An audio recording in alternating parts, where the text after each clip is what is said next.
Hello, everybody. Welcome to the World of Brickfilms podcast. I'm your host, William with HW Studios. Joining with me, as always, is my good friend and co-host, Sean Willis of City Penta. Hello again. And our special guest today is the one and only David Pagano, the creator of Little Guys and Little Guys from Space, as well as co-creator of the Lego animation book with David Pickett, and a very prolific brick filmer who's been around for quite a bit of time within the brick filming community. Hello, yes. Thank you for having me. All of what you say is true and more. Yes, much more. We'll get into it. Well, that's why I'm here. I did want to kind of briefly say, I think it's kind of funny that I wrote back in 12th of August 2018, I sent a message, an email just to say that we'd like to have you on the podcast, and I think it was last month you responded that you would like to join us. Yeah, that's, gosh, that is I would love to be able to blame that on the pandemic, but let's be real. There's just a huge backlog of emails that will always exist on my computer, and so I try to get back to them when I can, but sometimes things just fall through the cracks. But I'm happy to be here now, and better late than never, as they say. They say that, right? Yeah. Well, of course. I mean, that must have been when we were starting the podcast. I mean, obviously, you would have been one of the people we had in mind since the beginning. But of course, since then, I did speak with you for the Lego Studios history video that I made. And yeah, I feel like mentioning that in the Studios history video, I was missing your film A Day at the Races, and you've just now sent the VHS transfer of A Day at the Races. Ah, yes, that's correct. A film from 2000 that I have not seen probably since then. Oh yeah, I mean, some people were saying, well, I made the video, and in it you say that you haven't seen it in it since then either. But people were saying, how come he said that he hasn't seen it, but you have clips from it in your video? And so I had to explain. Of course, I just had that tiny amount of footage is all I had. Right. Yeah. No, I had seen the Lego Studios, the Lego Maniacs Coolest Home Video Contest. I have to get all of these titles correct. I had seen that since then, so I was about as familiar with that. What is it, like a 10-second clip, as you probably were. So, what did you think finally seeing the film again after all these years? Whew, gosh! So we're just gonna start with. You might as well start at the start. Well, I guess to clarify, that's not actually the start, right? Like, because there's, I'm gonna say at least four other VHS tapes that predate that, and probably other things that I don't even remember. You've certainly piqued my interest. That's what I was trying. I was hoping to do that, just to let sort of a resolve one mystery, but then open up six more. No, I mean I've been brick filming before I knew the word brick filming, right? I've since 1995, I would say is around when my first quote unquote animation with Lego bricks happened. Yeah, so it's not like now where I can find an old file on a computer and pull it up and watch it and be like, oh, that's funny. I made this 15 years ago. How strange. With VHS, there's such a barrier to reviewing some of that work that I'm incredibly unfamiliar with it now. And so every time I uncover something, it is like finding this lost relic for me as well, just because it's almost like a different person made that. And even with A Day at the Races, I think I was saying this to the Four Monkeys when I talked to them last year, but it's looking at that and then looking at Haunted, which is the next film after it. It's shocking to me, the contrast between the two. And A Day at the Races really feels like almost the missing link, almost in an evolutionary sort of way, where that's how you get from something like my film Strange from the Archives series, how you get from a stream of consciousness kind of animation exercise to something that's more narrative and has a beginning, middle, and end, and feels more, to me at least, like a finished film, not just like I often describe my what I do for a living as playing with toys in front of a camera, but sometimes I feel like that is more truer than others, and I think never is that more true than with looking at A Day at the Races. It's just it's very surreal to watch. It feels like someone else made that, like it was in a different lifetime and wasn't actually me. Which film is older than Strange or A Day at the Races? Good question. They're both 2000. Because A Day at the Races, it's all live action, I think, or almost all. But then Strange is actually animated, like stop motion, with a consistent frame rate. Yeah. I want to say that.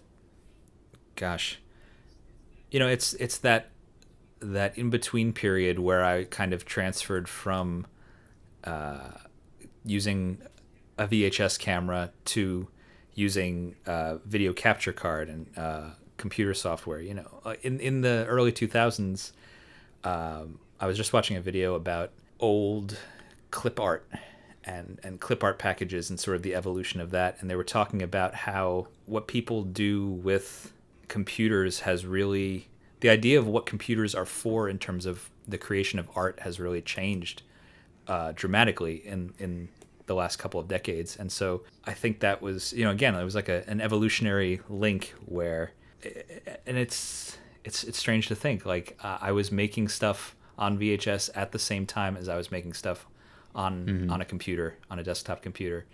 Like that almost short circuits my brain in a certain way. And this is all a very roundabout way of answering your question. Which came first? I genuinely don't know. Let's see. So Day at the Races has the very cool ending that says May 12th Y2K. That is the end credit that I decided to put there as a 15-year-old person. And then let me see if I have Strange available. I was going to say which came first, the chicken or the egg. Maybe it was Little Guys, but I think it wasn't Little Guys. Well done. I did not pay him to say that. There's no sort of surreptitious promotion of Little Guys being done. That being said, paganimation.com/littleguys. I've always liked that line because like it's complete nonsense. It is, and without tipping my hand too much, hold on one second while I pull up Strange. Let's see this. So what did I say? Day at the Races was May. Yeah. And Strange was September. Okay. That lines up. Okay. Now we're getting somewhere.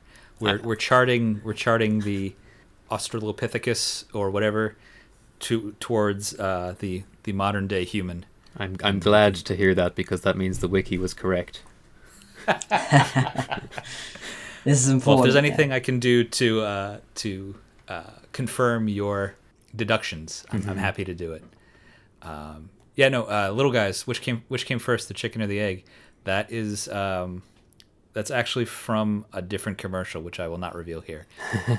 As I was saying, you mentioned that I originally asked you in 2018, and I think it was because of the release of Lego Guys from Space. Oh, yeah. I think it was just about to come out when I asked you, and I was going to say, like, your brand new film Lego Guys in Space, which is turning 5 this year. But I would say that like there's quite a long process in the making of that film, and obviously it turned out pretty incredible. I think it's still like, oh, thank you. Yeah.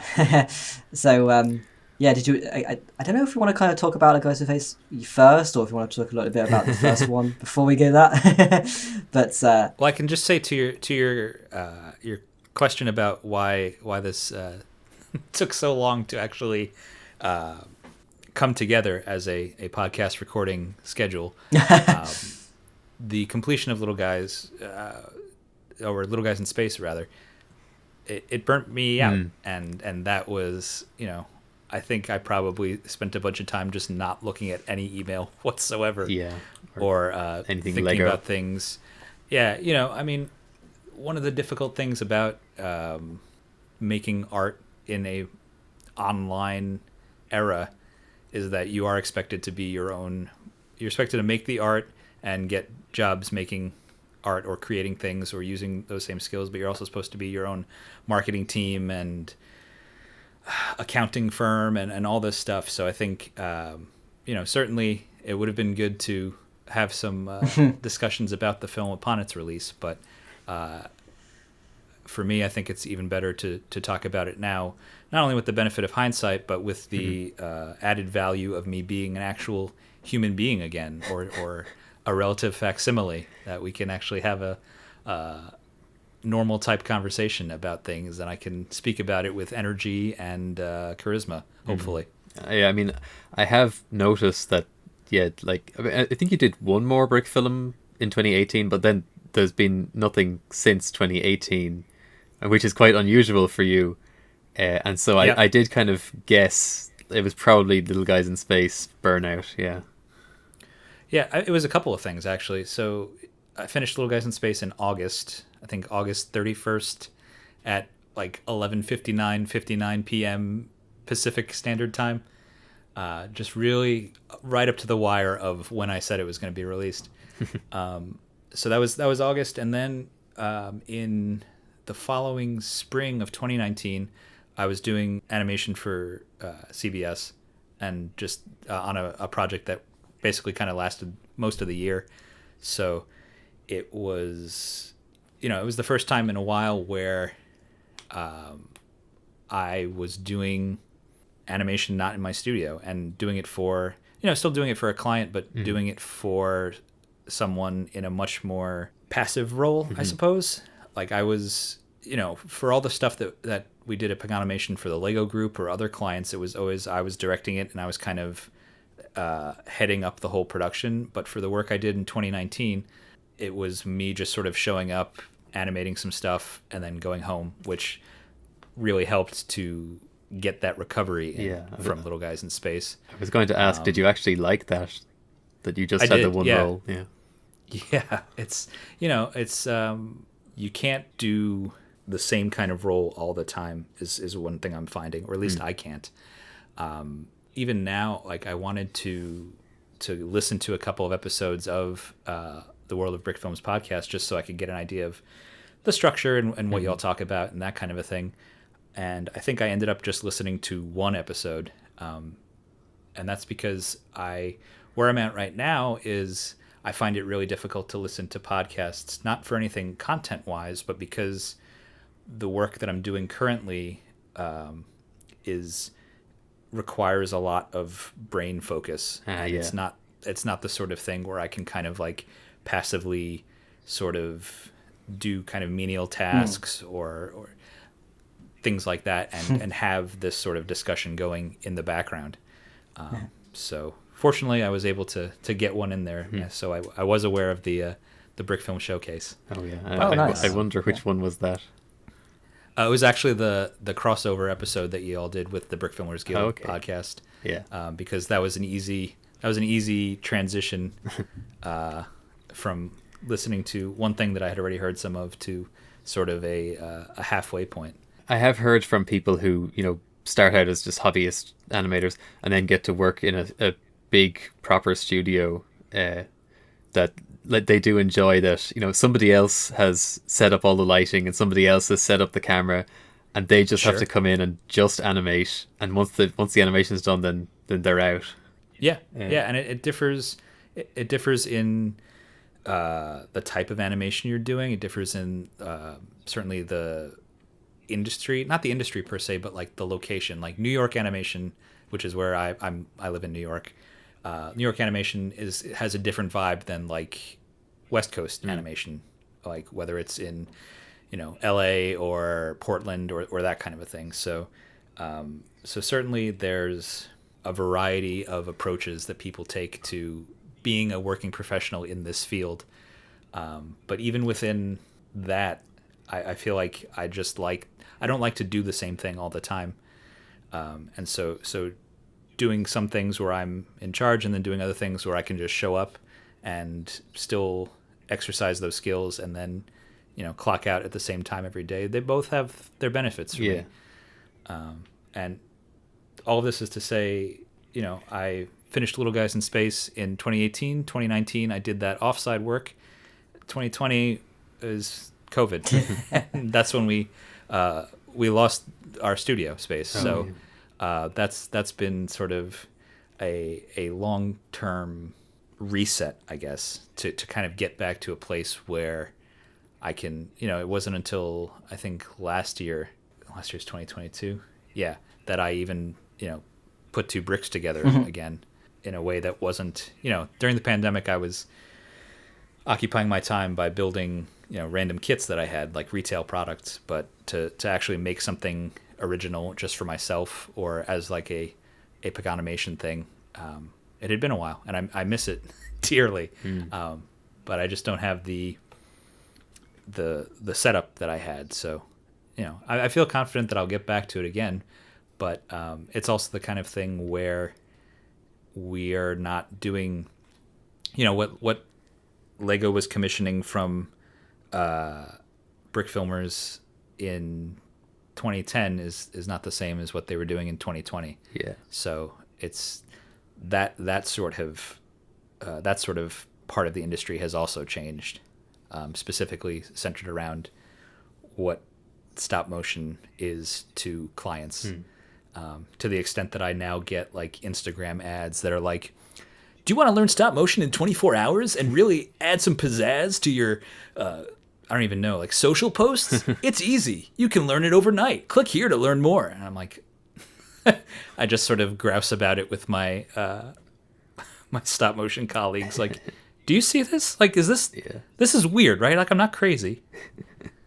I think this is something which I think everyone like in the industry, in certain aspects of the industry is feeling. It's just like the internet and like the way that the way different jobs are now with certain things, client work, and that kind of stuff. It's like it's changing so rapidly, and that like what we were doing like 5 years ago is not the same as what's going on now, and it's I think it can be hard to kind of adjust to like the new way of things, and like certainly I'm really putting I've grasp been on noticing, what's going on. especially recently, I've sort of been feeling that shift away from more sort of film-like advertising. The stuff you were doing for Lego, obviously it was advertising, but it was still film-like. It still had like plots to it. But I don't know. Whenever we could, yeah. Whereas now, I shouldn't generalize, I guess, but it seems like there's more or less like sort of content or just sort of advertising that I see. Like, sure. Well, I think certainly the attention span amount of time that sort of content is competing for is a lot shorter, and the outlets are a lot more. To me, they're a lot stranger than they were like when I started doing stuff for the Lego group.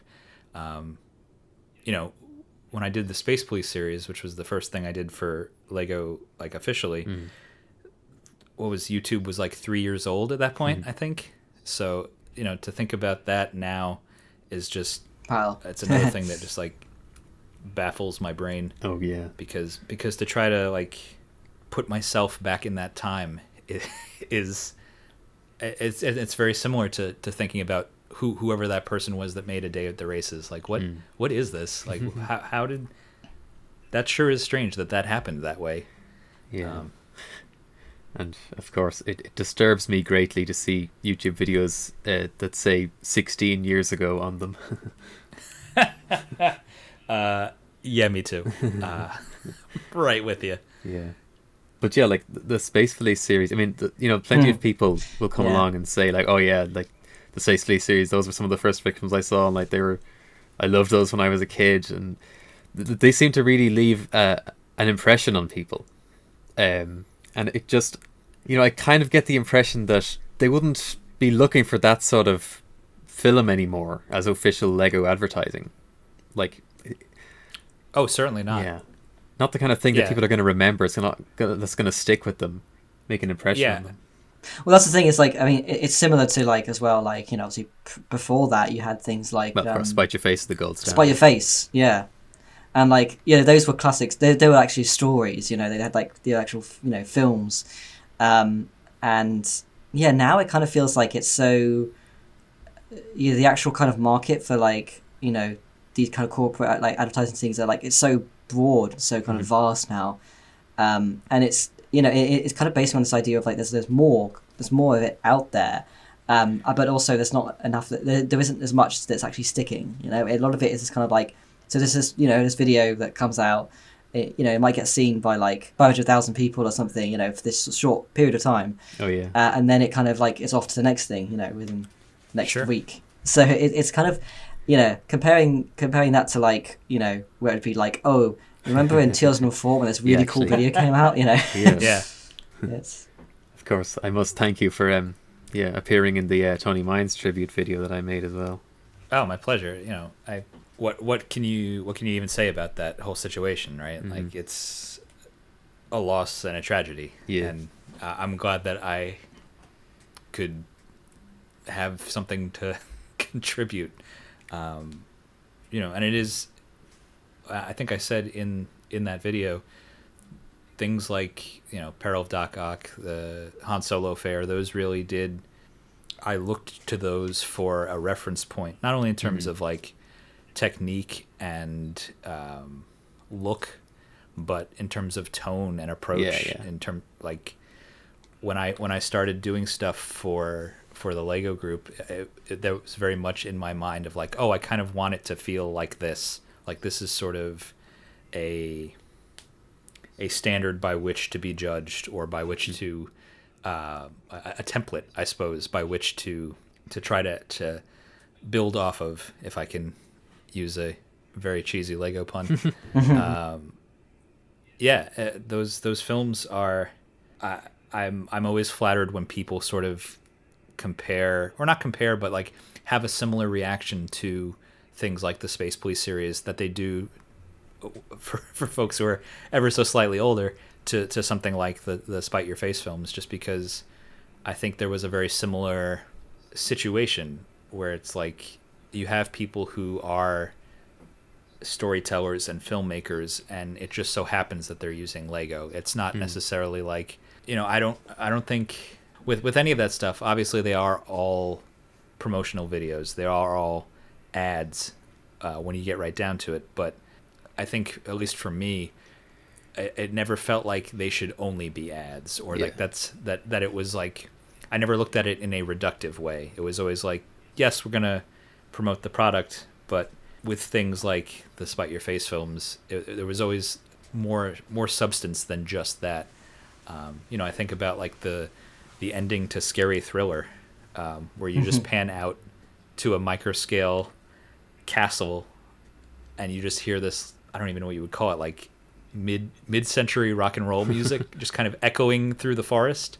Like that's a wonderful ending to a film, and it sticks with you. And there's no reason that had to be the ending for a video promoting movie monster filmmaking products, but it works. And when I tried to follow that same vibe, that same template, I think about things like when the Lego group talks about how you can use bricks from the 1960s with products that you buy off the shelf today. I think there's a real crossover between that sensibility from the Lego group and what I try to do with my own stuff. Like, I want things to stick with people. I want things to last and to sort of resonate beyond just their release. So it's perhaps either, I don't know if that makes it ironic or not ironic that I gravitate towards making fake commercials as a not a medium, but as a framing device of choice, just because I think there is something funny about, you know, those sorts of, it's like the hook of a song. Like there's these sort of like, not necessarily even jingles, but just like taglines or or marketing copy. I find all that stuff really fascinating in the way that it can kind of like burrow into your brain and stay there. Yeah. And Yeah, so it's like to try to go ahead. Oh yeah, I was just gonna say it's like that kind of almost earworm thing of like trying to find, there is a kind of like a science to it, trying to find specific things. Maybe it's like a jingle, or maybe it's like a certain phrase that's gonna like stick with people. And I mean that's kind of like what successful like commercial kind of like campaigns do. It's like there's certain like commercials like that will go on for like decades, because it's like the same kind of the same jingle, the same phrase or something. Absolutely. And, yeah, I kind of feel like there's there's elements of that with like Little Guys, the way that like you're taking influence from these different things, like the chicken and the egg thing, but also like the I liked it so much I bought the company. Yeah. Which it's funny to me that always gets called out in comment sections, or when I talk to people in person, they're always like, "Oh, I love the reference to Weird Al's UHF that you put at the ending of your film," and I'm like, "Yeah, that's true, and I love Weird Al, but at the same time, in UHF, it's a reference to this like Remington shaver ad, where I believe the guy said the exact same line. So it's strange. It's like referencing a reference of a reference. Like there's layers to it that I don't know if I can explain properly. It's like the reference is actually the reference of the actual thing is more famous than the thing itself. Hmm. Yeah. Yes, exactly. Yeah, it's kind certainly often happens with parody films. But I mean, I'm not sure. I don't know if you would actually be interested in like, getting a bunch of new commercial work from the Lego Group. Like, I don't know if you would think like that you've already done that and it's kind of in the past, or if you actually would be interested in doing it again if the opportunity arose. But then I was kind of thinking, perhaps would you find it not fulfilling if it was very different to how it was before, and you couldn't really make the types of films you were making before for Lego? Sure. That sort of already happened, to be honest. Did it?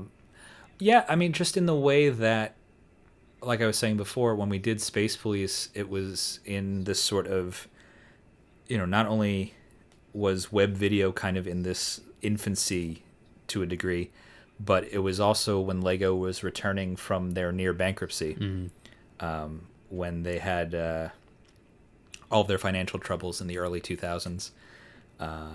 When I came on board, it was definitely part of an initiative on their part to I was talking about this recently. There's this Lego business book that I was reading, and there's it's specifically about that era and how they came back from bankruptcy. I read that one for my Studios video as research. Oh, nice. Yeah, I can't remember. I don't think I have the book here, but there's a point in the book where they're interviewing one of the Lego employees, and they say something to the effect of, we worked with the fans because we had to. We had no other choice, which is, I can speak from firsthand experience that was the case. And, not to, I'm grateful for the opportunity that I had to work with them at that point, but I also sometimes wonder, like, if I hadn't been in that right place at the right time, like, where would I have ended up? And, it's a question without an answer, but certainly the difference between what the Lego company, both in the US and globally, like what the Lego Group was in 2009 versus when we stopped working with them in 2016, like, it was just growing exponentially, to the point where I think, at a certain point you can't have that much exponential growth for so long. It's got to peter out at some point. So yeah, by the time we got to things like some of our later Max episodes, and I think the last video we did for the Lego Group directly was a music video that it's on my YouTube channel, but I don't really say a whole lot about it otherwise, because it's not one of my favorite things that we ever made. It was sort of the without getting too down about it. It was sort of the marker of the end of an era where we went from something like Space Police, which was very collaborative and very like, you know, it was written by folks at the Lego group, and then I would give them feedback, or I would tell them, you know, yes, this is possible. What if we did this other thing this way? You know, there was very much a collaboration and a back and forth. Whereas by the time we did that music video years later, there was so much bureaucracy and so many cooks in the kitchen, I suppose, that, you know, the thing we ended up making didn't really feel, not only was it not something that I wanted to make, it didn't feel like I needed to be the one making it. Like at that point, it was like, well, you could just get anyone to make this, just because of the sort of very corporate nature of it, I suppose. Right. So it didn't feel like a real Paganimation production like Space Police did.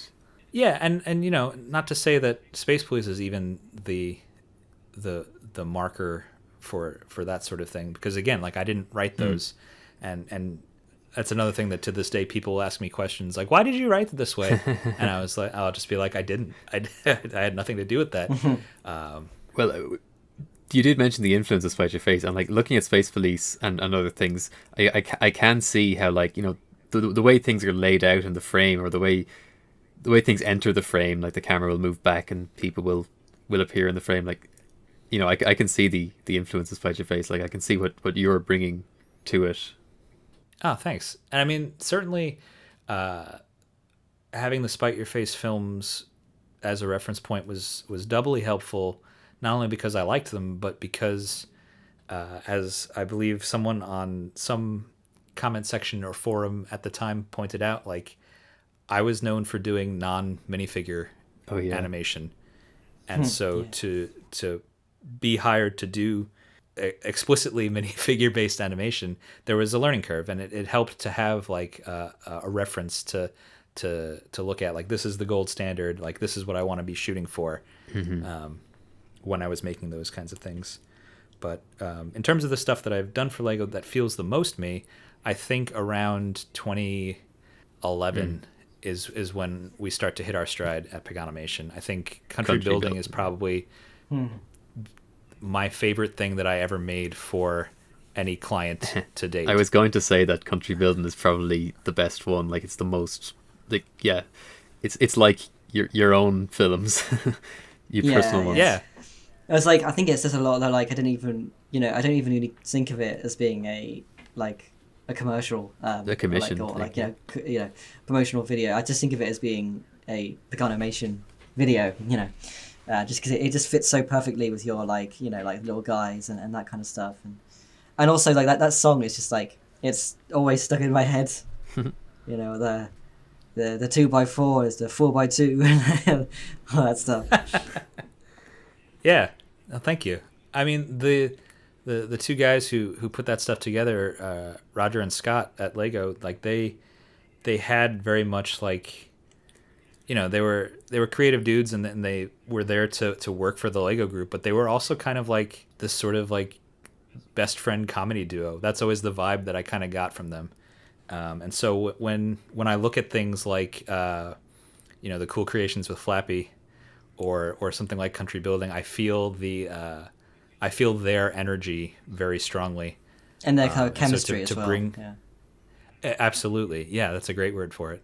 So to bring that to life was, you know, in some ways very easy, because I was being carried by this external I was being carried by this external energy that was infectious, and could kind of, you know, they did their thing so well that it allowed me to do my thing very well. And so it was, again, that kind of like collaborative spirit. Yeah. And there's something, I think, a power of, I think we talked about this before, but there's a power of, like, collaborating, is that, like, when you're working with people who are, like, you know, really passionate about their part of the, you know, of the work, it inspires you to do better. Especially if you have a really animated voice performance, you're going to feel inspired to, you know, make the animation match it.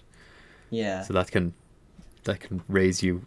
But I love the behind the scenes video for Country Building where the two of you are like acting out the motions in a sort of exaggerated way.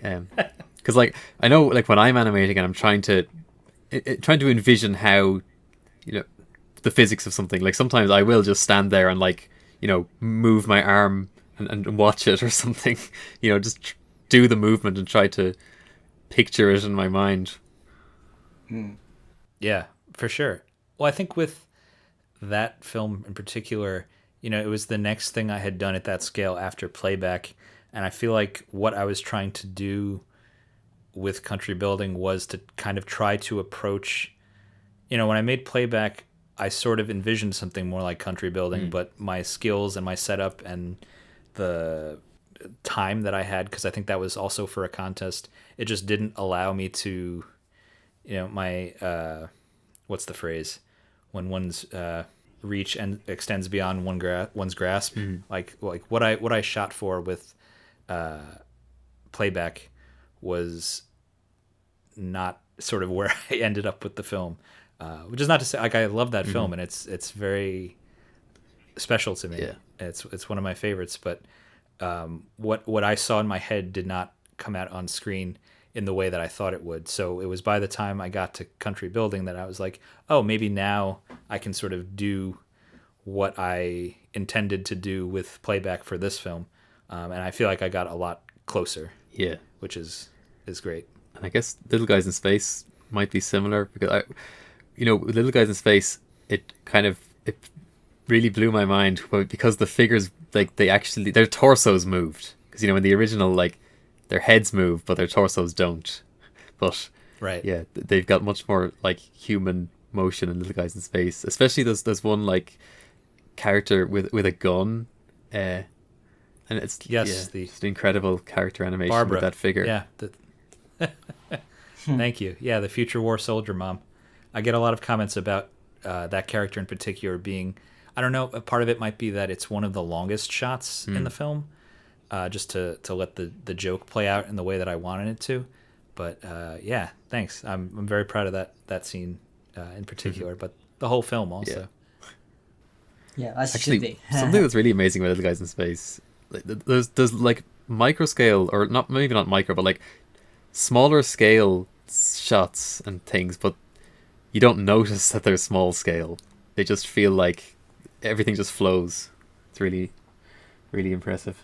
Ah, thank you. Yeah, like I'm never thinking about, that's at a different scale and that's at a different scale.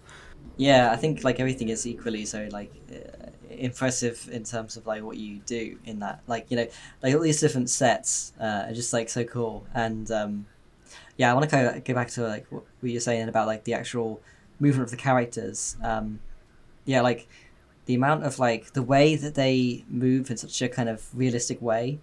It's kind of reminiscent, I think, of like other forms of stop motion animation, like I think kind of stuff that like Leica would do, and I find that just really, really impressive.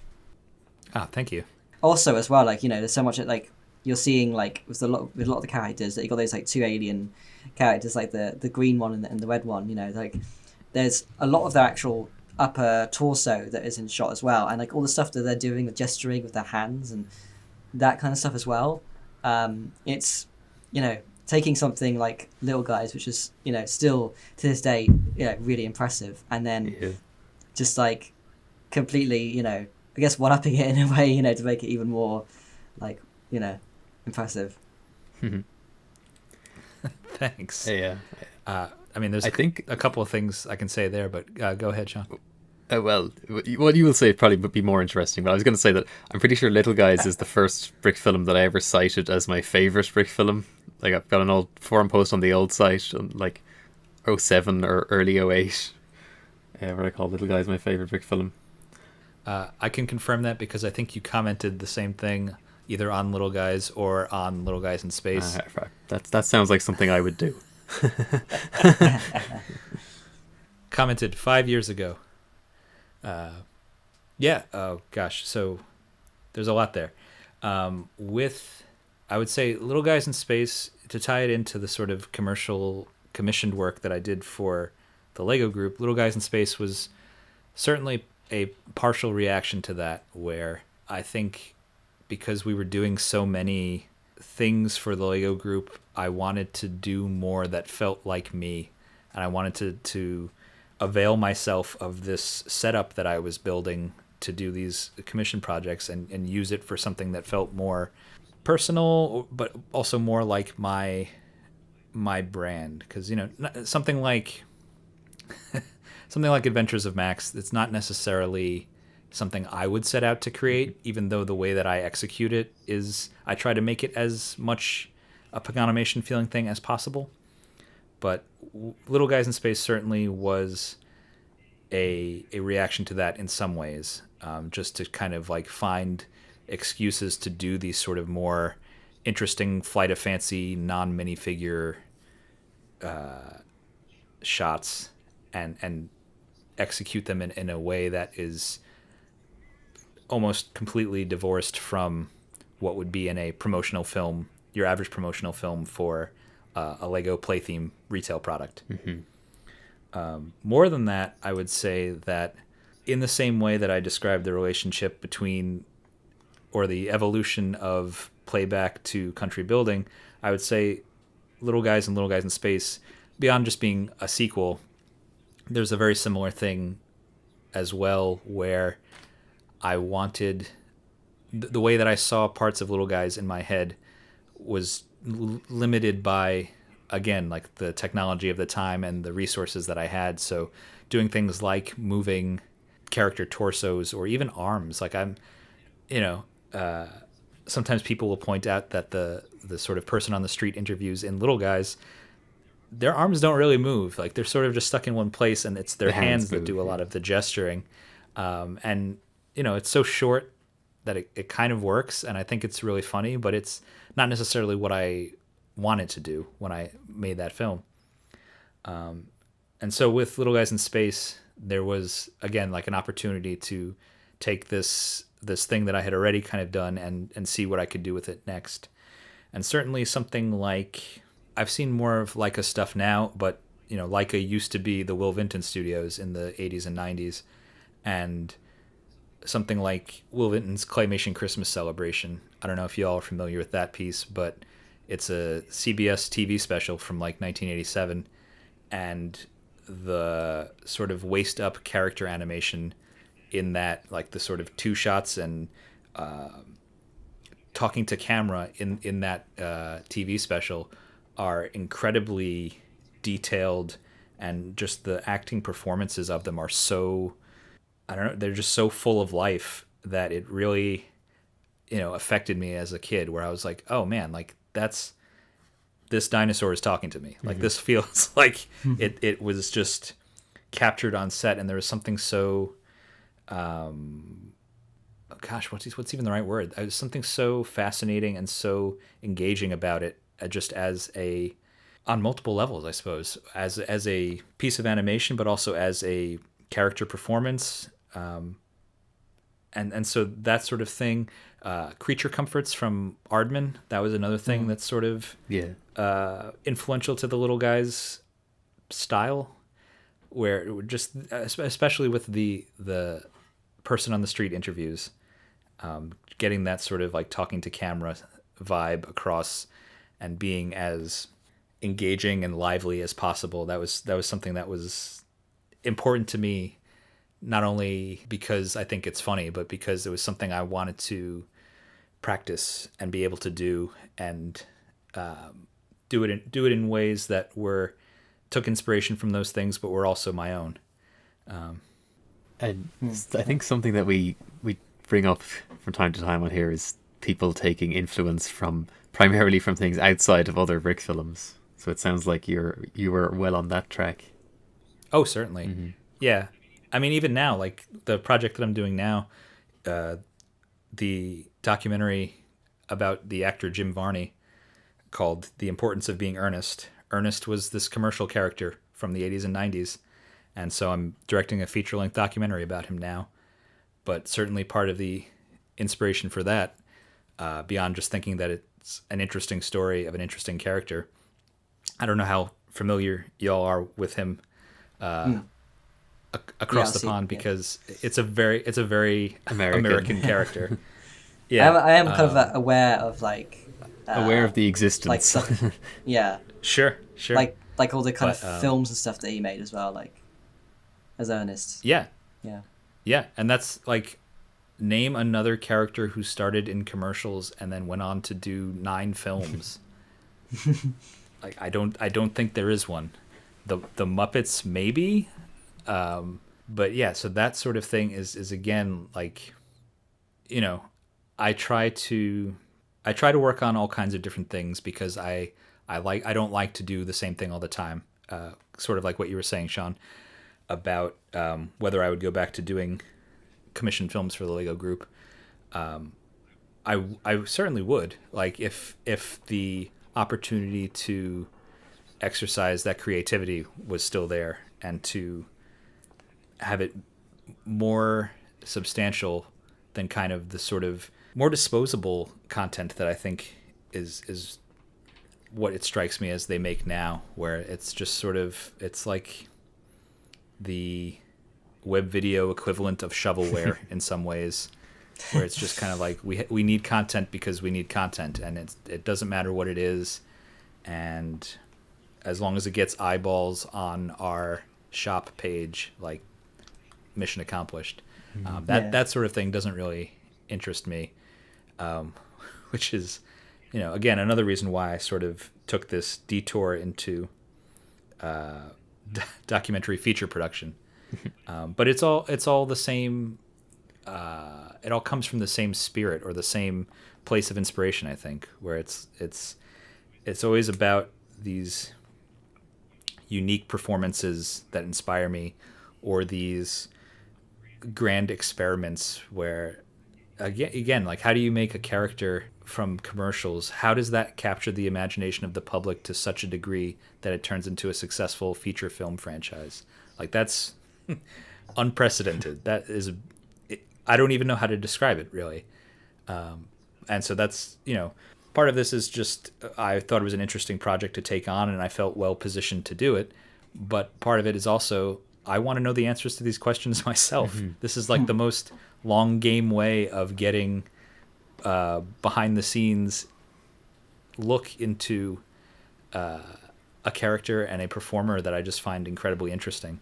I think that there is something really interesting about that kind of thing. I think is that, like, when there are people who will, within any kind of form of medium, whether it's, film, television, or even if it's like a commercial, there are, certain things that you remember. There are certain commercials you remember, and that's, I think, a lot of it is just like the dedication and like the kind of passion that, like, the people that are involved, like, put into those things, and the effort they put into it to make it, a cut above, really. And I think that, like, I think about a lot recently about the idea that, like, there are passionate people in, like, any field of, like, media, whether it's like just making a jingle and, like, no one's even going to even think about that jingle like that much, but, like, there are people who put so much effort and care into that thing that, like, some people remember that. And I don't know, I just think there's something about that I find really quite, I don't even know how to describe it. I don't know if it's profound, but I think it's just kind of like there's this shared thing of, like, there is passion in so many different, in any form of medium, really. There can be. Yeah, for sure. I think there's definitely an element of thinking about the differences between, like, capital A art, like fine art, and something more like commercial art or marketing, things like that. Like, it all comes from the same skill set, the same type of craftspeople. It's just a different. It has a different end goal, or it has a different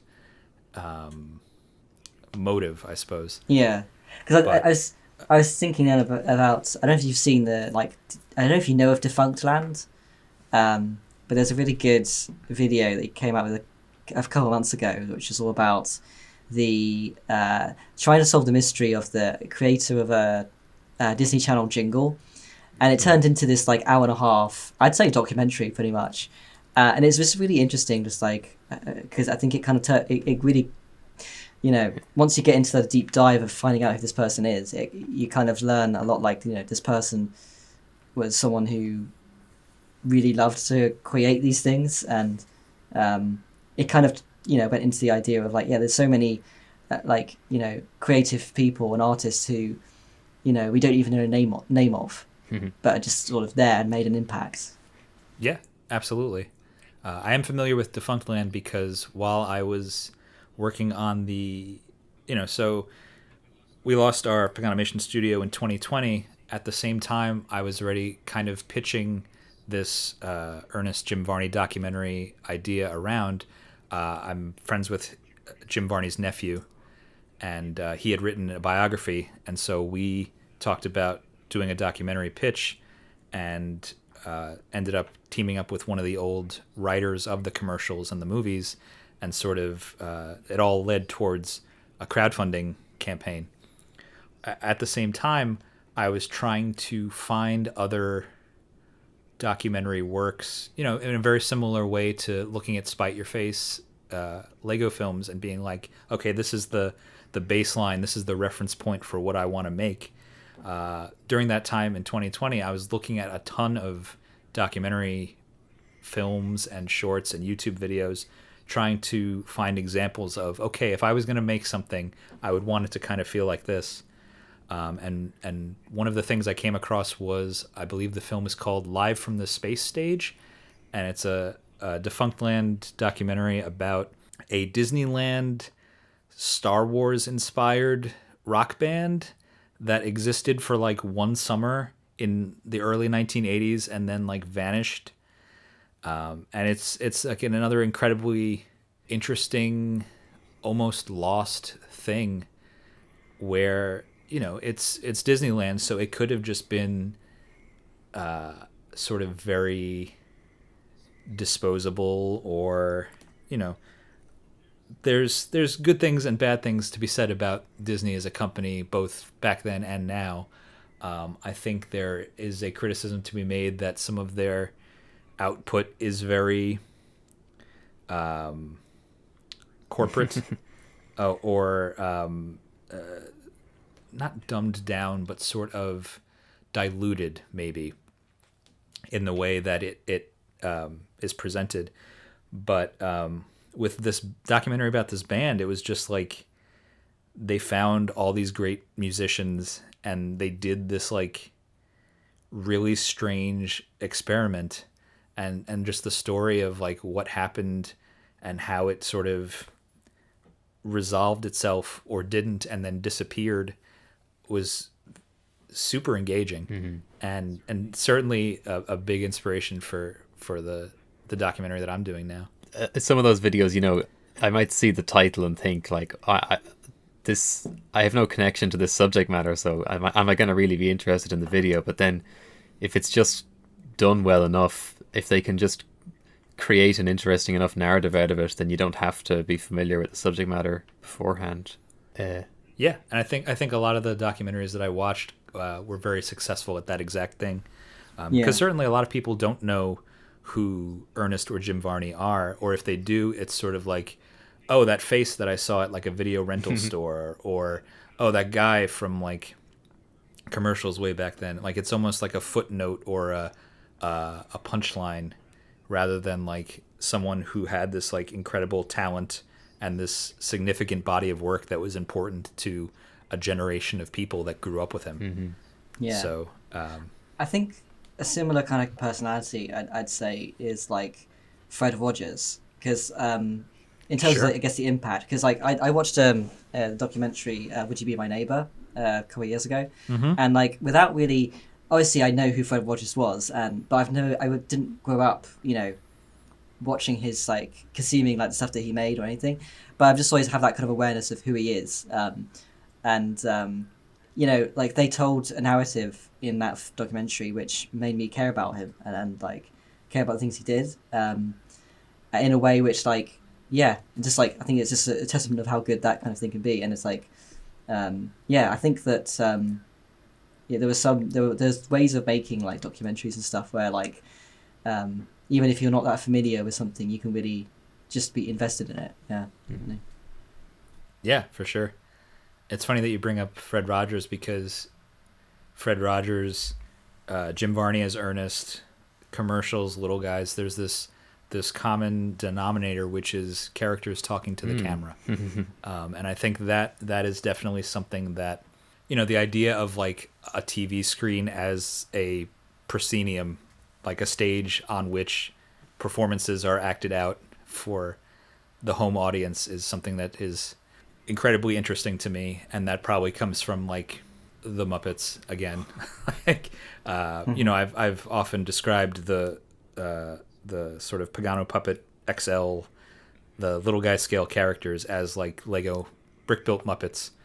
And that sensibility and that inspiration goes beyond just like their scale and their performance, but also just the way that I like to have my characters talk to a camera, or the way that they exist from kind of the waist up. Like it's when you get right down to it, there is a very obvious through lines in all of the work that I do, whether it's Lego or otherwise. So it's not even something I'm always aware of, but sometimes in these sort of conversations it comes up and I realize, oh yeah, all these things are the same. This makes a lot of sense. Yeah. I think there was definitely a through line. I think that, of that, personalities that talk to the camera. Because I think that, like, treat you as, like they're kind of talking to you. Because, like, I think that kind of, there's a couple of people that people resonate with, I think. Like, I think you've got, both of them, like Fred Rogers and Ernest. And then you also, I think you've got, like, Steve Irwin and, like, Bob Ross. Like, those four seem Absolutely. to be, like... And they all have that through line that they kind of... they talk to the camera. They're talking to you, Yeah, for sure. And that's a very commercial idea too, is just like grabbing the viewer, either literally or physically, literally or figuratively rather, with some sort of compelling performance or otherwise attention grabbing visuals and audio. And it's inviting and it's memorable. And I think when it's done really well, it's also incredibly sincere. And that's another big, both through line of my work and perhaps reason why I stopped doing as much commission work for the Lego group at the time that I did, because it did become more manufactured. It became more inauthentic. One thing that happened recently is that this was actually right before COVID, but I auditioned for Lego Masters in the first season. Okay. And over the course of that audition process, which was very involved and had many different like steps and phases, I realized, oh, this is not for me. This does not match. This does not match what I'm about. There's a way that I could see it being done that would work with my own sensibility, but the way that it is being done is not that. Yeah. So that was interesting. And I think there's just the Lego movie for me might have been the last very authentically Lego feeling thing to come out of the Lego group. Or perhaps the Lego movie too, which nobody saw because the marketing for it was abysmal, at least here in the States. No, I still haven't seen it. Yeah. I'm afraid. Wow. I saw it in an empty theater. I was the only person there. Yeah, I think I was a similar kind of situation. It's weird. It's so bizarre, like how like Lego Movie still has like an impact, but then like no one talks about Lego Movie 2. It's almost like it just doesn't exist. So yeah, which is feels almost entirely marketing related to me, because as like a film, I'm like, oh, this is a very worthy follow up to the first Lego Movie, and I think it could be the kind of thing that does feel correct for the Lego group in my view anyway, where it is something that, despite the fact that it promotes a very specific year's product line of retail kits, it will last and still be something that people are connecting with years from now, and has meaning for a generation that grew up with it, and that saw it at the correct age. I do wonder, like, when it comes to, also, we talk so much about, like, our inspirations and that kind of stuff, and I kind of feel like if we're seeing Lego Movie as almost like that kind of almost end point of, like, the way things are, the authenticity, I wonder how much that affects, like, our inspirations, like, because I, sort of started brick filming largely through inspiration of, like, Lego Movie, and there's a lot of people that kind of started around the same time as me. And I'm sort of thinking now, like, do people who kind of started post Lego Movie, like, past my kind of era, like, are they, looking at things differently in terms of their inspirations? Like, that, I don't know. It's something, an interesting, like, food for thought, I guess. Yeah, that's a lot to unpack.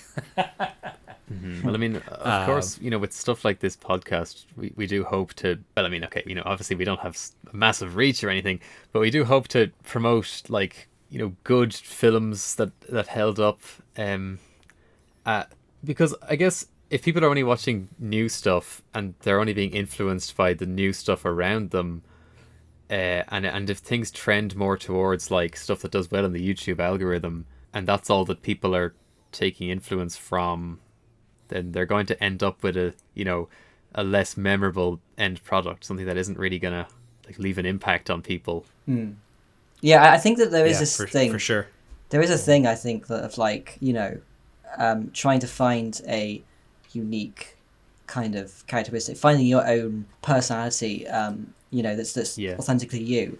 I feel like there is an element of that where it's like you're going away from just, like, the trends of, like, what is, like, this is the stuff that is, like, like, everyone's kind of making, I guess, and it's like you're kind of not really caring too much about the algorithm or what is, like, popular. And I think sometimes there's just a couple of those sort of things which will happen to just do well and will get noticed, and those are the films that are, like, that people remember and resonate with, I think. This might be a real sort of boomer thing to say, but, like, I have been feeling recently, like, it feels like all of the new Brickfilmers, oh yeah, they can all animate fight scenes really well, but how come nobody has a distinct comedic voice anymore, like everyone used to? And I mean, obviously, I know that there are still some, and there's some Ed really, Bounds, Ed Bound, obviously, is a really big, well-known one, but I mean, it just. I mean, I'm not trying to say, like, oh, we must return to the dynamic duo era. We got to return to just two characters talking back and forth and they raise their arms. But, like, I don't know. It feels like that tradition of, like, sketch comedy. It's less than it was. Like, and I don't want one thing to be the only thing that is around. But, I don't know.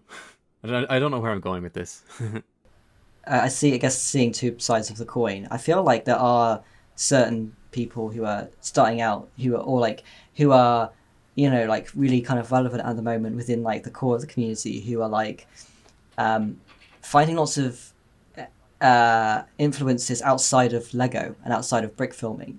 And I think that's really interesting. Like, there was a lot of, I think there's some people, I mean, it's like, I guess you could say, like, someone like Aero Nomad, like, obviously the winner of Thack, and, like, Jaguar and Stanley Kubrick, like, they're taking, there's clear kind of influence from films and like, media outside of brick filming. So I think there is that kind of element as well of, like, the pool of influence could kind of become broader, Yeah, I think so too. I think definitely what people are, so there's a couple things. What people are inspired by has a lot to do with what they end up creating, for sure. I think what is trendy is very cyclical and sort of comes in waves.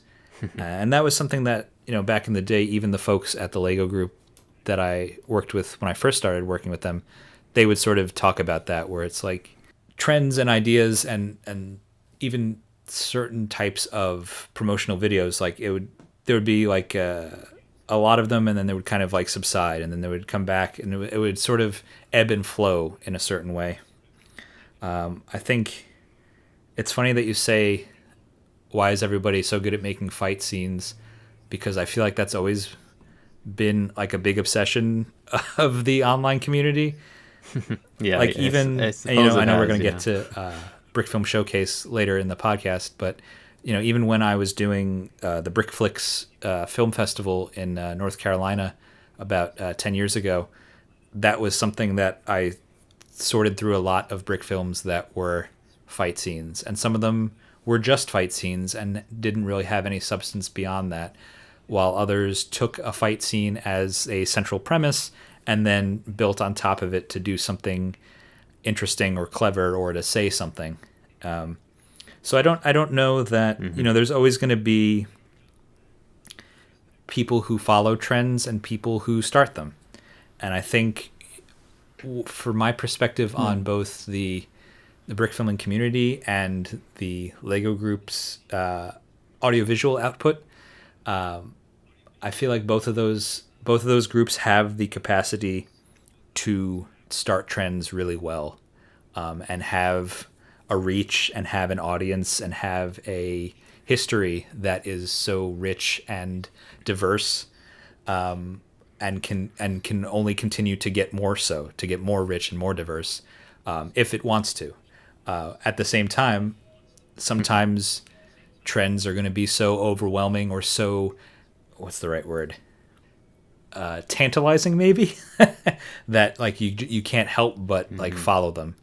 And I was having a conversation with someone I know once about cartoons of the early 2000s, and they were talking about, like, I don't know if it was like a nephew or something, some younger relative of theirs, and they were watching cartoons with them and lamenting like, oh, how come like all these cartoons are kind of like, they're all kind of the same now, like they all have this like Adventure Time sensibility.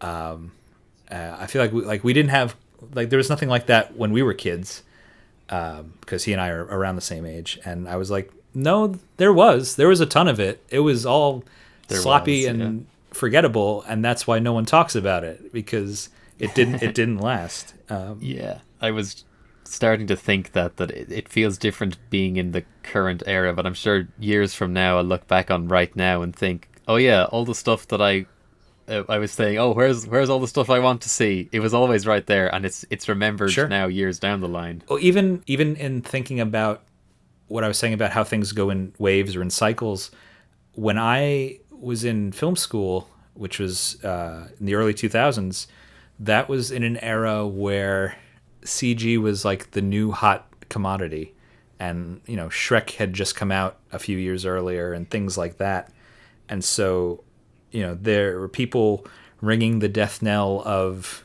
hand-drawn animation, never mind stop motion, which had long since kind of I think we had Chicken Run, and was there a Wallace and Gromit movie? Was later, but for a while it seemed like I was getting invested in a medium that possibly might not have any relevance anymore, and cut to 10 years later, and I'm actively doing work in that medium for a living.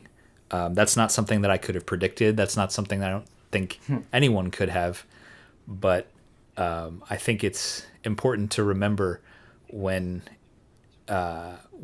choosing what you want to work on or what you want to create, following trends is fine as long as that's what you're interested in.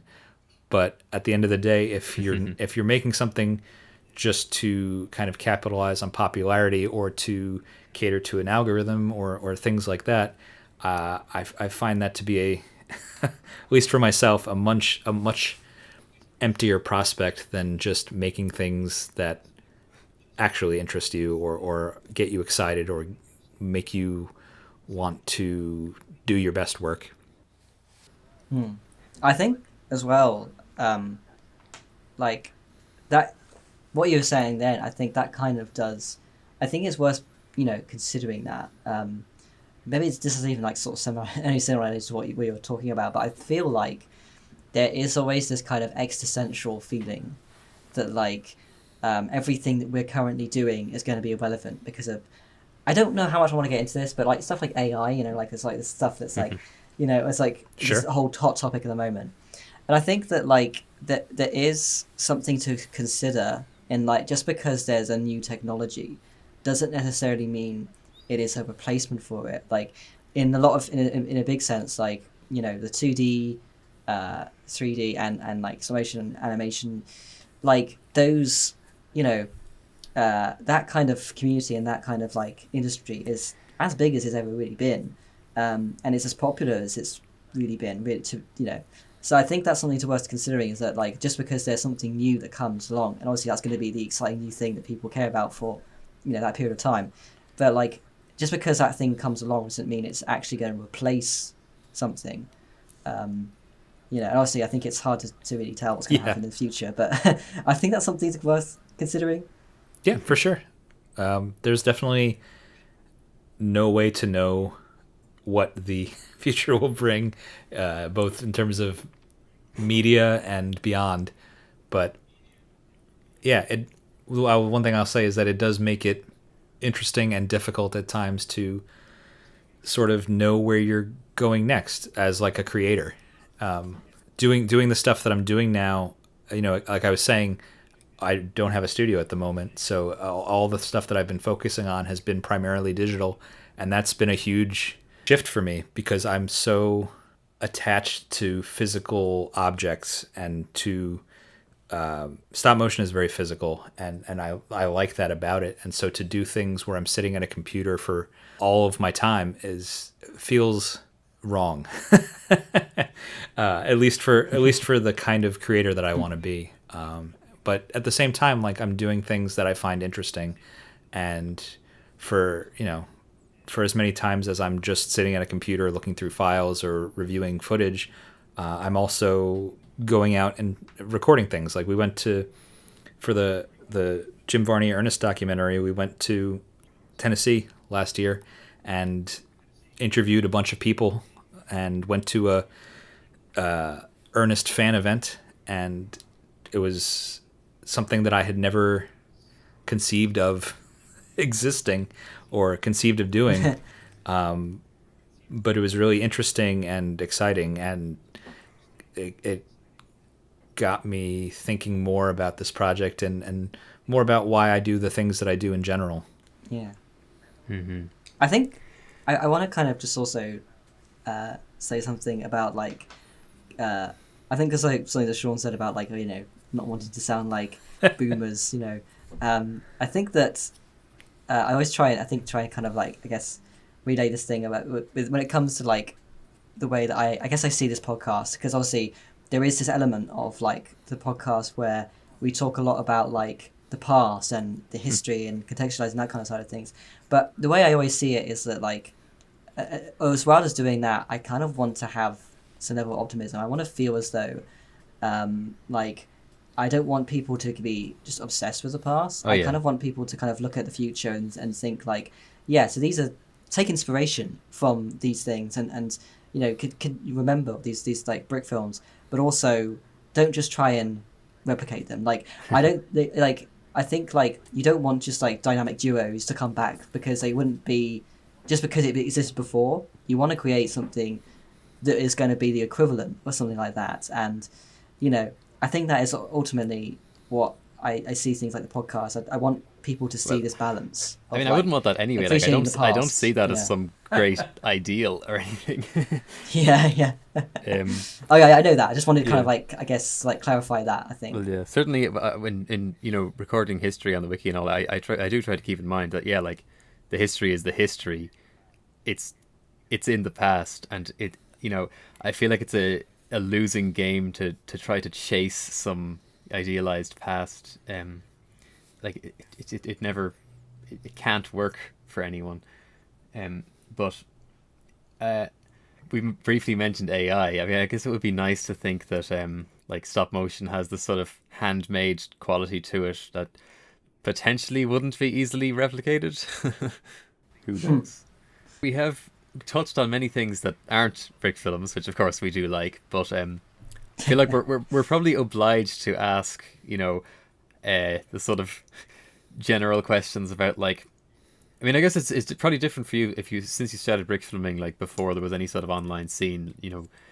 I guess you wouldn't have seen any other brick films before making your own, so it's not that sort of direct influence that like we would have.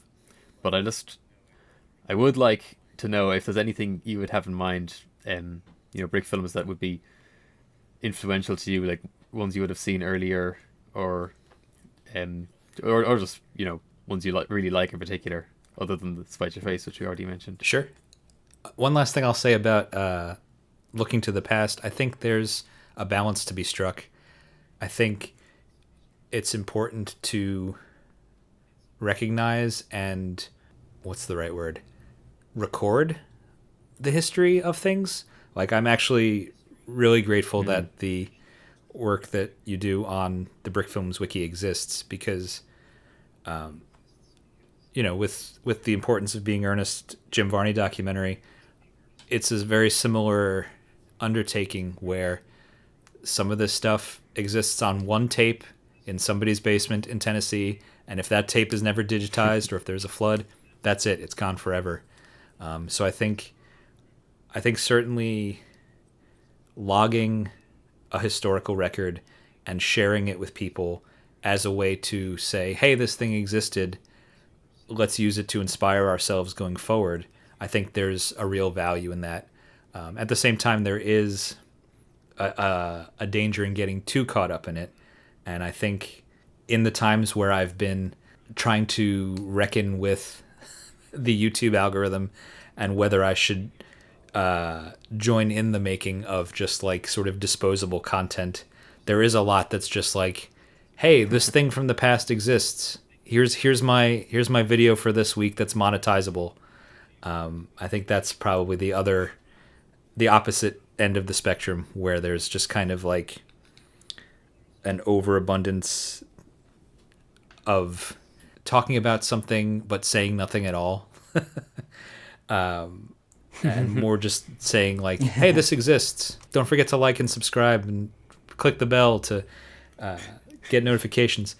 Anyway, that's my aside about finding a balance between learning from history and being inspired by it, but not sort of drowning in it, I suppose. That being said, brick films that I saw that were early influences. I mean, yeah, again, the Spite Your Face stuff was possibly some of the earliest.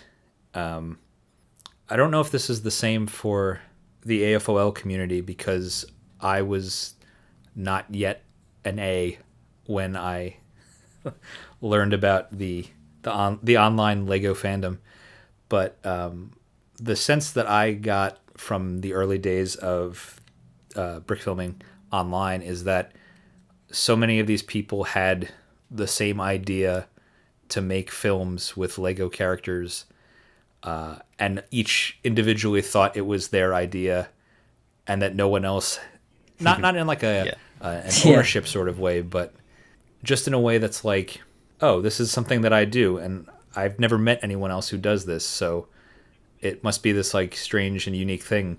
And then so to come to find out that there is this whole community, and dozens of people had the exact same idea, was very, it was like a shock and a relief at the same time, I guess. I'm trying to think of what else I would have saw early on. I'm trying to put myself in the mindset of downloadable QuickTimes and Real Player. I'm going to assume the Magic Portal had to be there pretty early. It was around in 03, 04. Yeah, because I was already telling people about it in like 2007 or 8.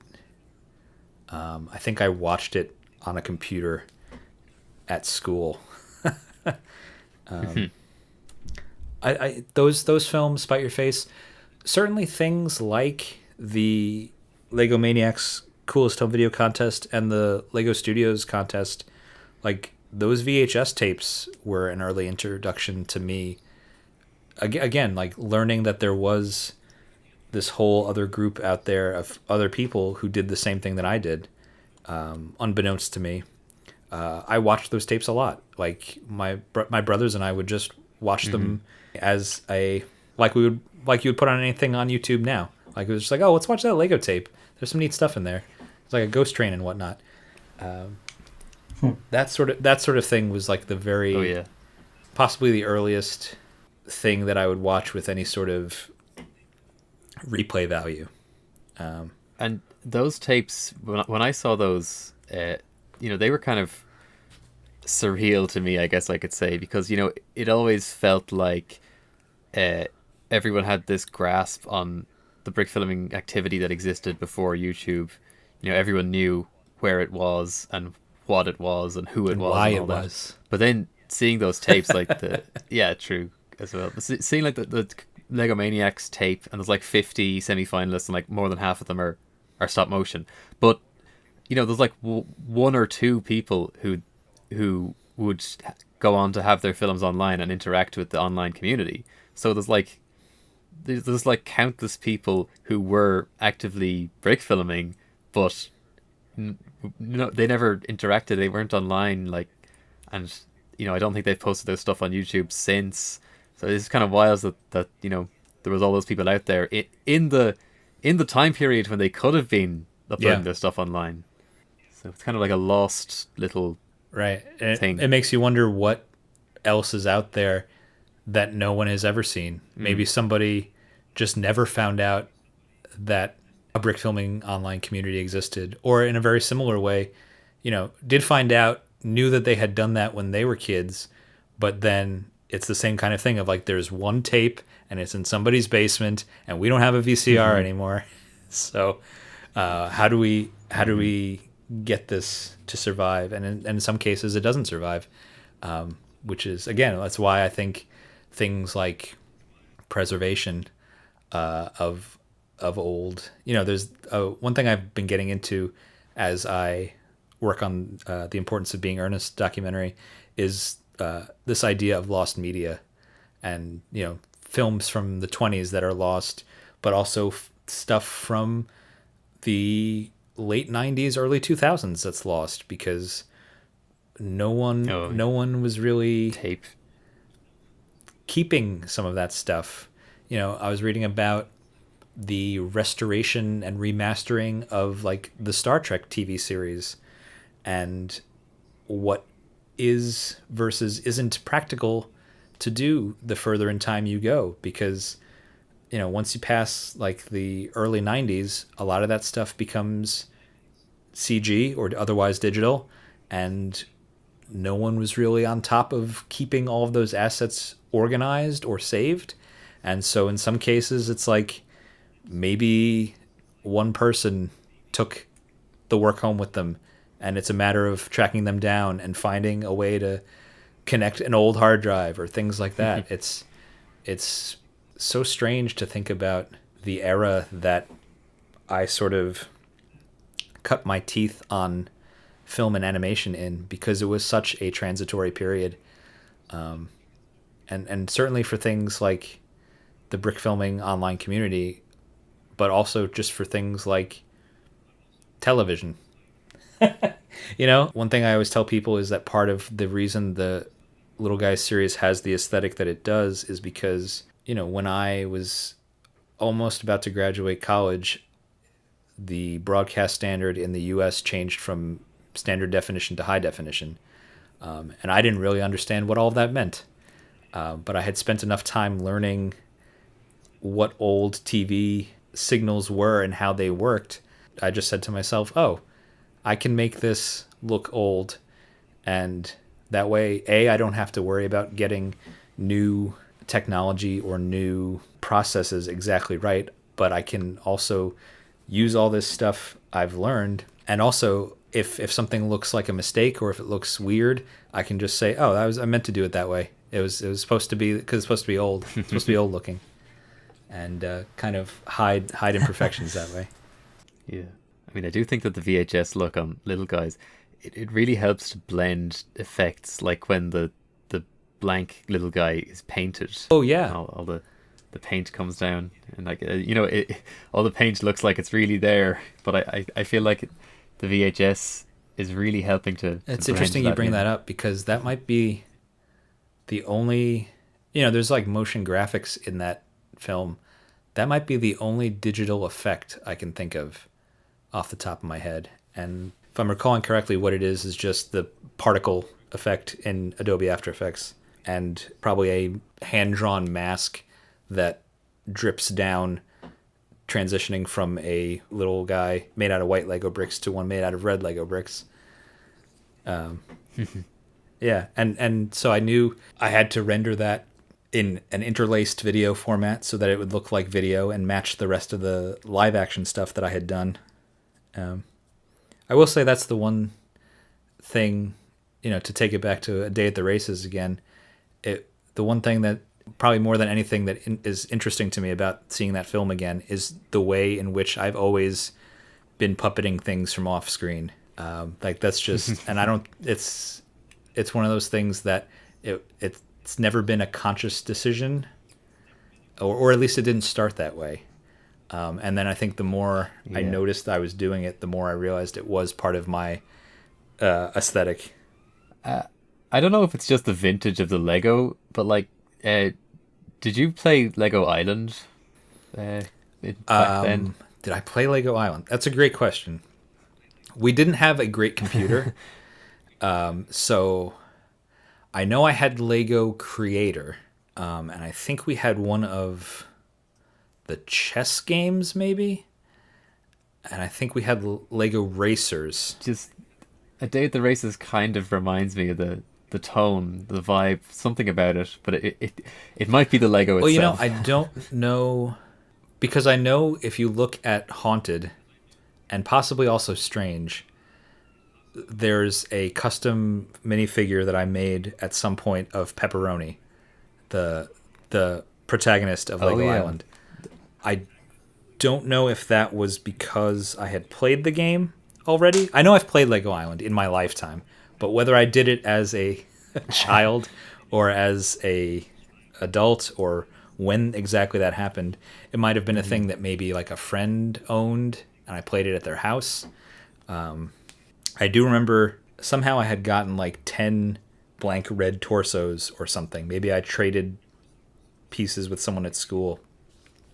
And so I think that was also part of the impetus for making that custom figure was, I've got all these extra red torsos. What can I... Yeah. Who's like a character that I can make that I don't already have that has a red torso? But yeah, I think there's just something very... and maybe this is what you're kind of tuning into. There's something very distinct and specific about that era of Lego products that... all those minifigures are from that era. So that makes sense. Certainly the old road plates, the base plates that they don't make anymore. That's another thing. The roads for sure. Yeah. I don't know if we talked about this already, but the way that you can kind of see it in the video, but the way that the car animation, I'm putting animation in air quotes, is done in A Day at the Races is I had magnets from like Aquazone or M-Tron on the front of the cars, and then under the base plate I just had another magnet that I was pulling them around with. And I think there's a point where you can see one of the cars gets kind of caught on the other and kind of like skids out to the side. Yeah, I'm looking at it now and I can see the magnets on the front pointed down towards the road. And I think it was just sort of, I think I was already kind of playing with that model. I don't think any of that stuff was something I built to make this film. I think it was more stuff that I had been playing around with, and it's like, there's this contest. I can use whatever I've got around here to make something interesting. Let me find ways to get these magnets to work for various shots. It was all very experimental, and I think that's another vibe that I constantly find myself coming back to. Is like, what's the thing that I haven't done before that I can do, and balance that with as much reuse and learning from old projects that I've done before, trying to use things I've previously done as a way to carry new experiments or flights of fancy. Yeah, it was something that I noticed in the small amount of footage I did have that, that torso, the painted torso with the orange circle and the white line at the bottom, like that I had seen in Haunted, like, that's in A Day at the Races as well. That's interesting to me. Don't ask me why, but it just is. Yeah, if that's something that specifically Sean would be interested in, I think. I'll take it.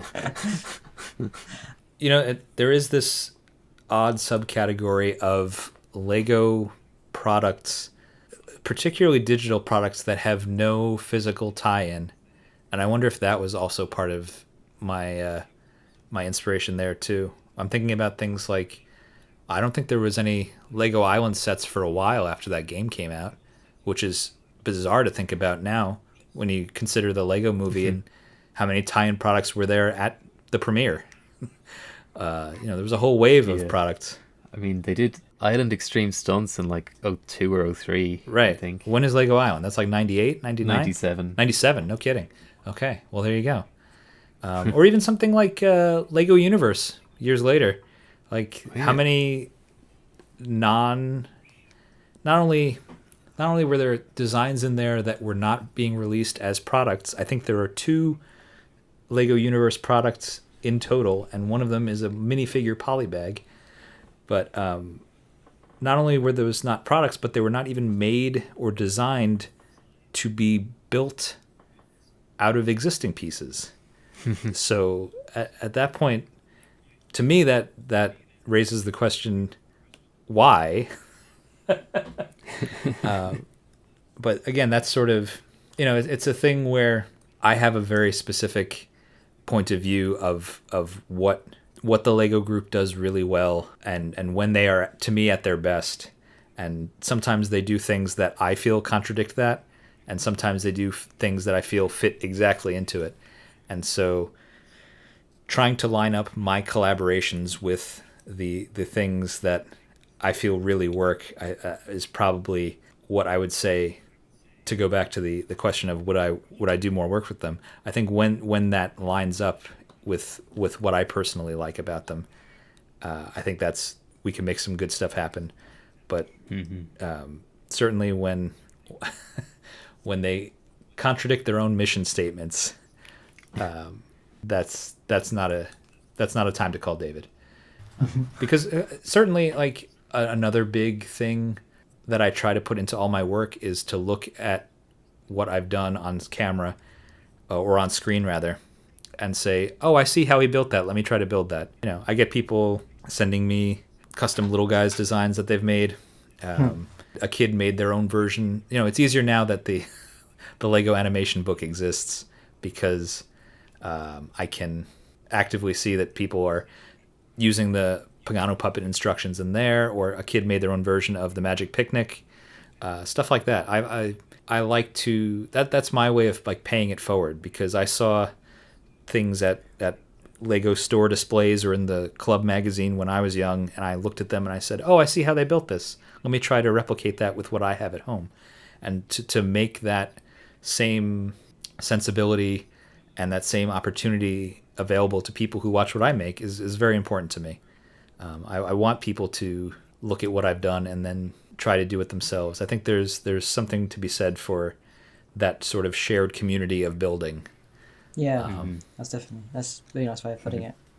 Maybe we should head over to the Brickfilm Showcase.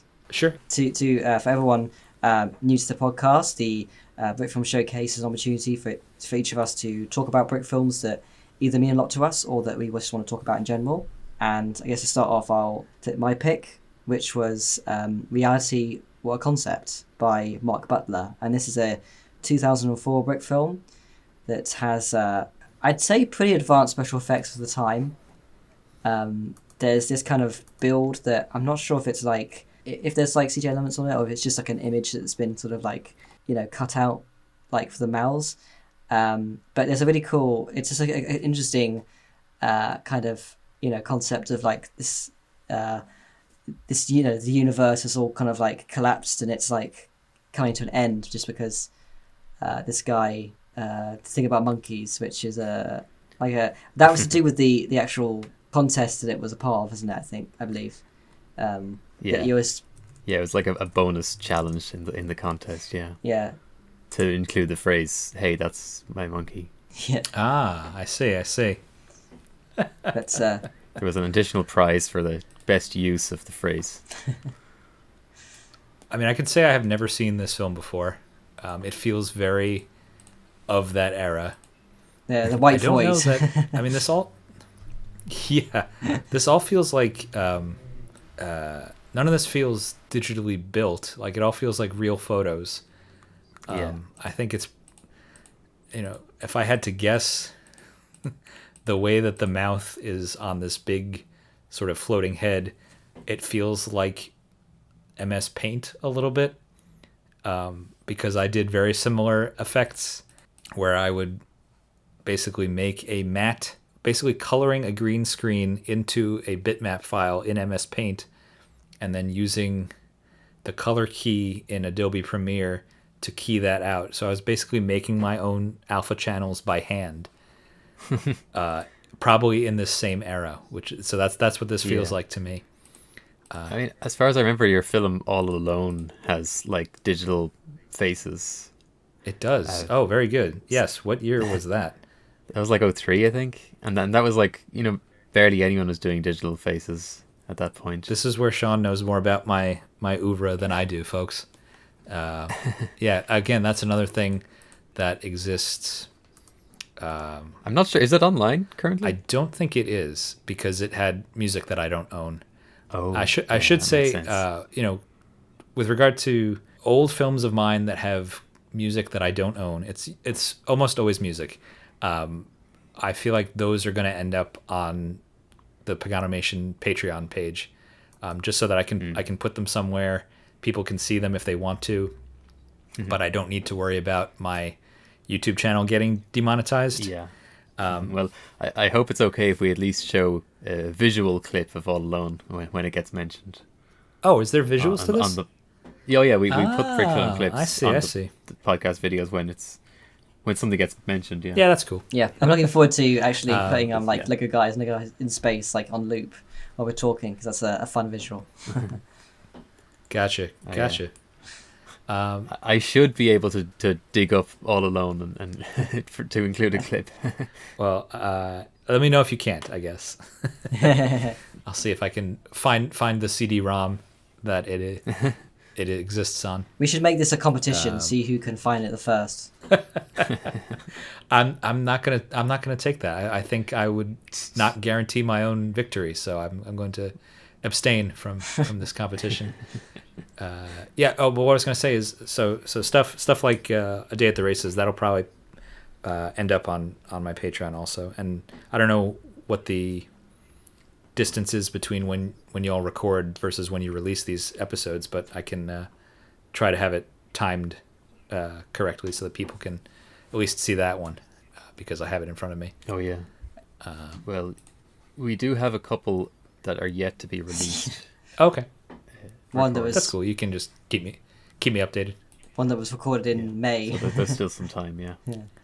It's, yeah, it's the lost yeah, episode. it's like our schedule. Like when it comes to time from recording to release, it's anything between 3 weeks and I don't know, a year or something. But hopefully, well, that's only that one. That's not a regular occurrence. I mean, listen, you're talking to the master. So, what was the distance between Little Guys beginning and ending? Little Guys in Space, rather? Yeah, Little Guys in Space. Seven and a quarter years, something like that.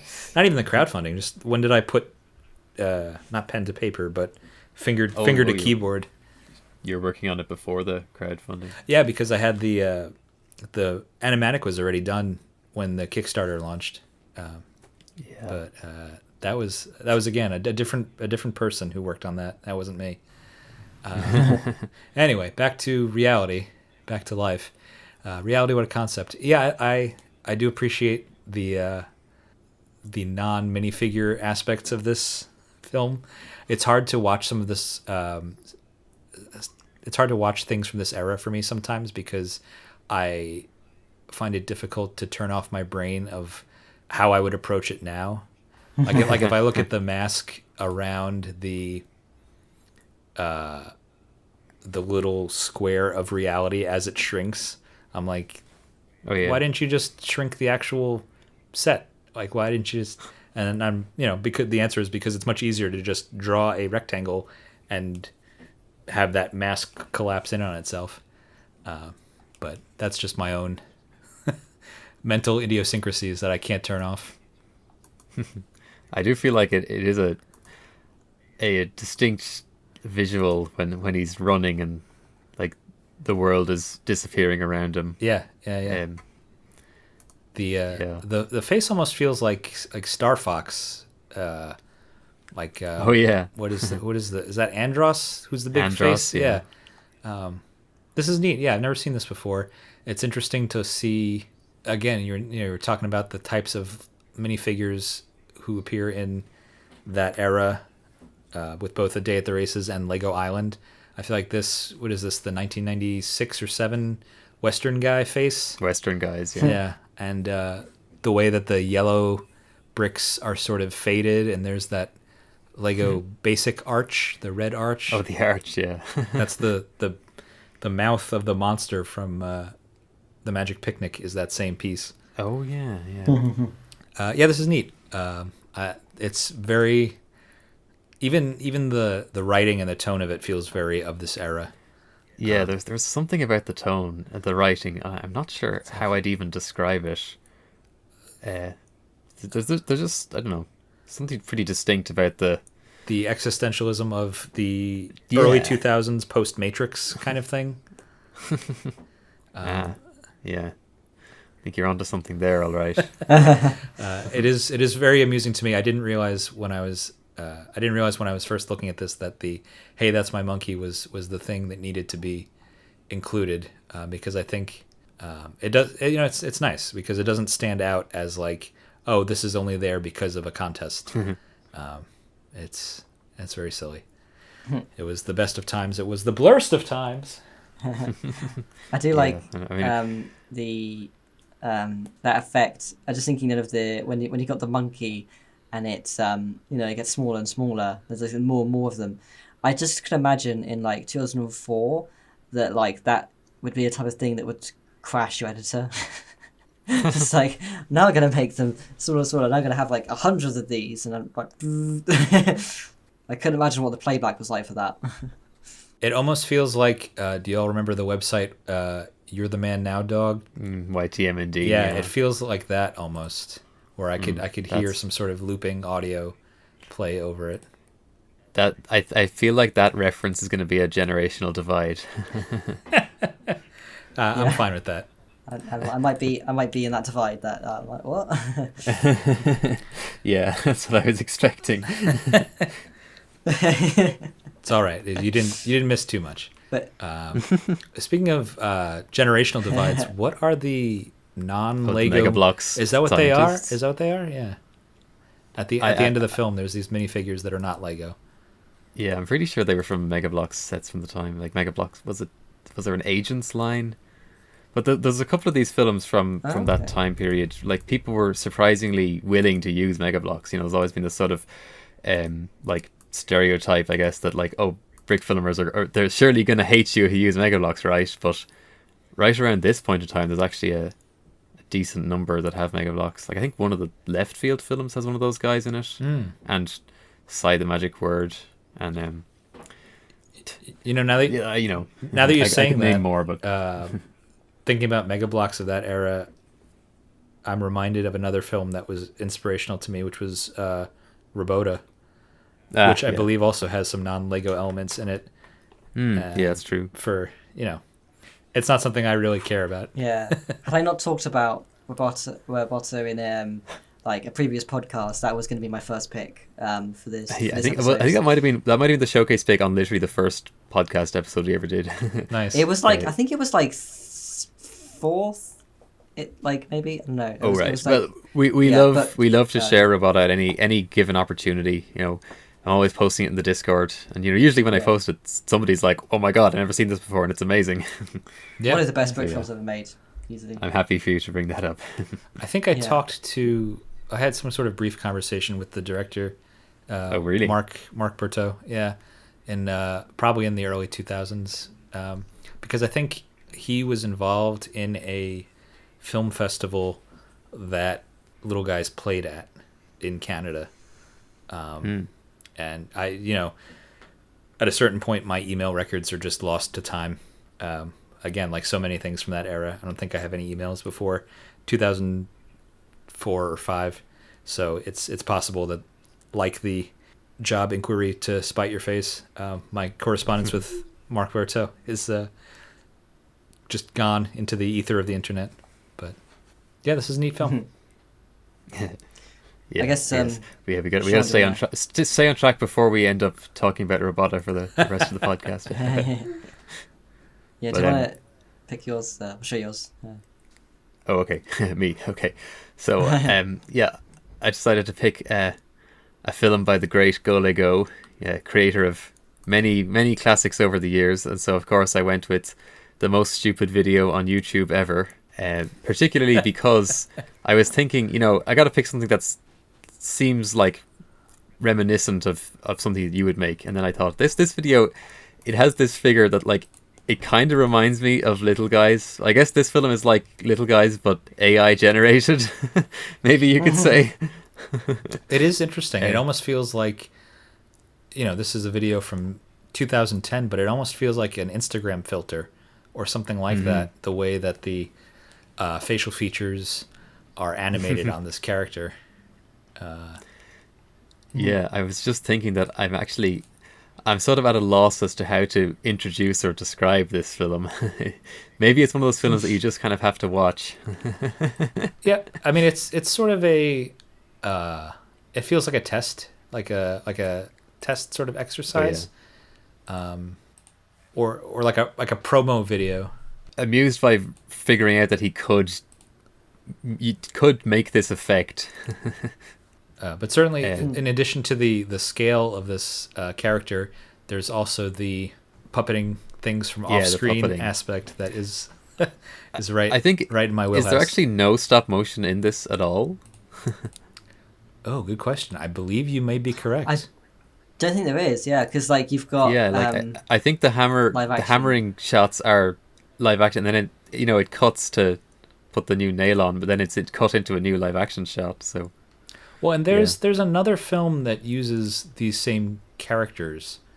Mimus. Yes. And I don't know, if looking at the design of this face it's very reminiscent of, again, like a certain era of Legoland and the models that would be there. So this is not a commentary on Go Lego's ability as a builder in any way, but I'm curious if it was a model that they came up with, or if it was something where they saw this model in a book or at a store or something, like a Lego store. As far as I know, I think you're actually onto something there. Like I could be misremembering, but I'm pretty sure in the Bricks in Motion documentary interview, or maybe somewhere else, I'm pretty sure he said that he did buy these figures, the ones in Mimus as well. He bought them. They were like store display figures somewhere. Okay. And they have like real human clothes on, like they children's size clothes. Yeah, that's interesting. Yeah, because the way that I'm looking at the forehead, I'm looking at the cheeks, the use of slopes, the use of there's like an interesting offset technique right below the nose. The nose is interesting. I'm gesturing with my hands. Nobody can see me. This feels very of a specific era, and specifically the Lego group of a specific era. So that I'm glad that is that I was on point there. It's funny, this hammer is very similar to one that I designed for Little Guys. If you look at the Little Guys animatic, the part where it says that they're still sturdy enough to handle even the toughest love, that was supposed to be a little guy comes in. This was, so this was still in the era of Little Guys production, where Little Guys were not going to be stuck in one pose. They were going to be like living creatures that moved around. And so there was going to be, that shot was going to be a Little Guys running back and forth, trying to avoid getting hit by a brick-built hammer. That sounds good. And in addition to, thanks.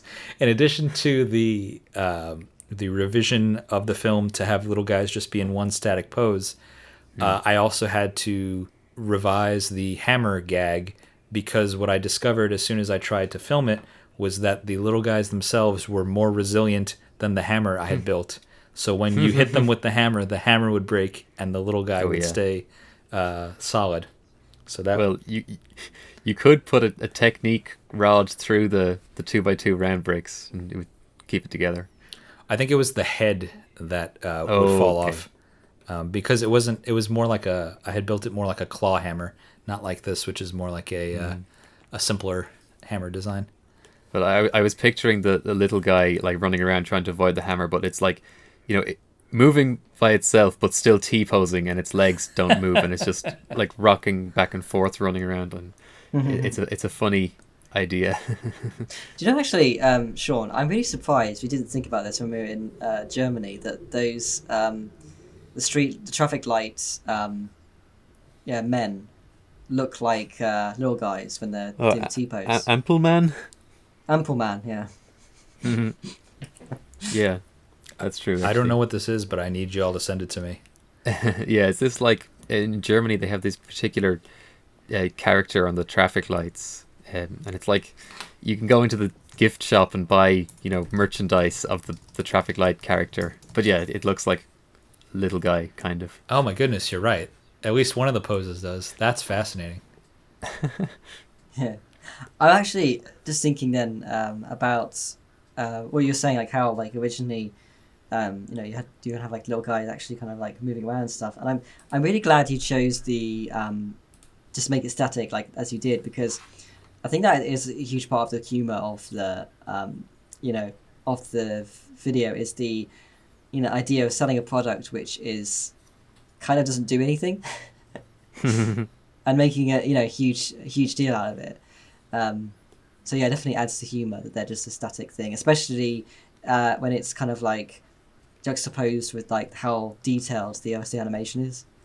Oh, thanks. Yeah, I mean, it was definitely another one of those things where the limitations of what I was capable of at the time made the final product better.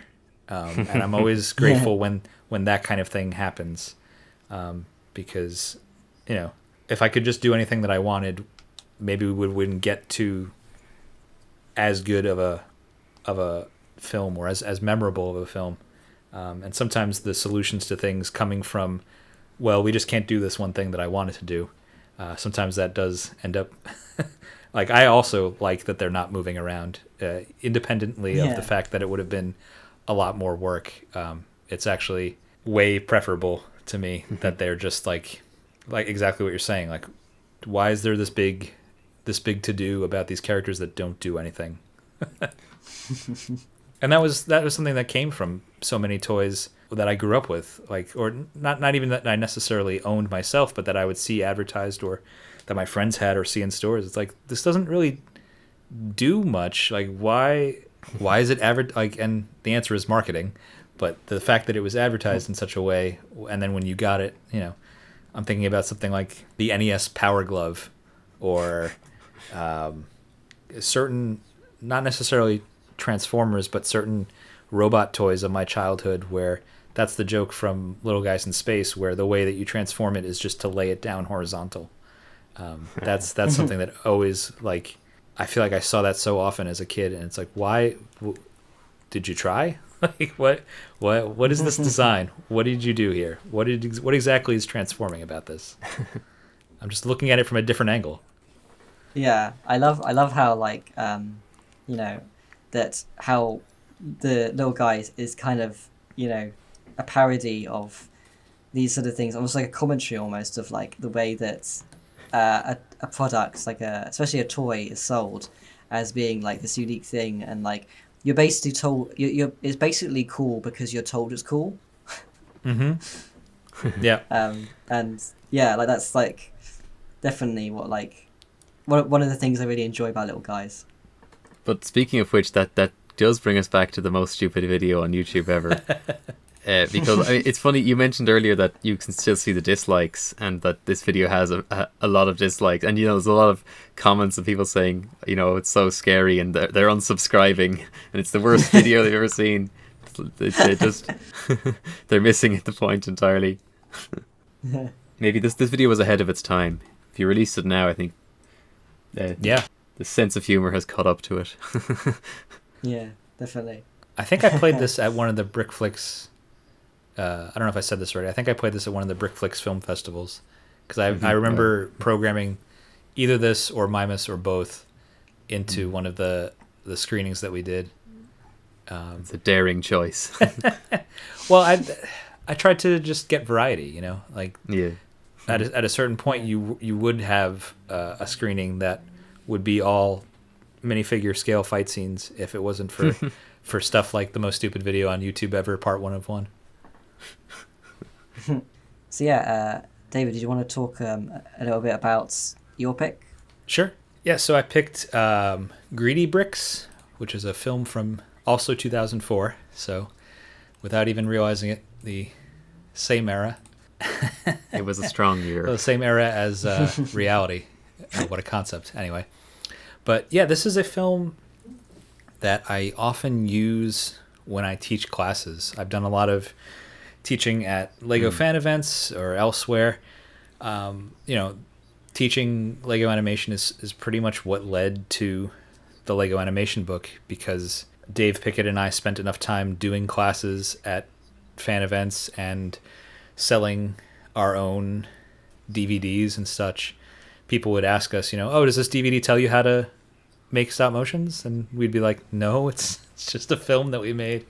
And eventually we got asked that enough that we're like, well, we should just make a book.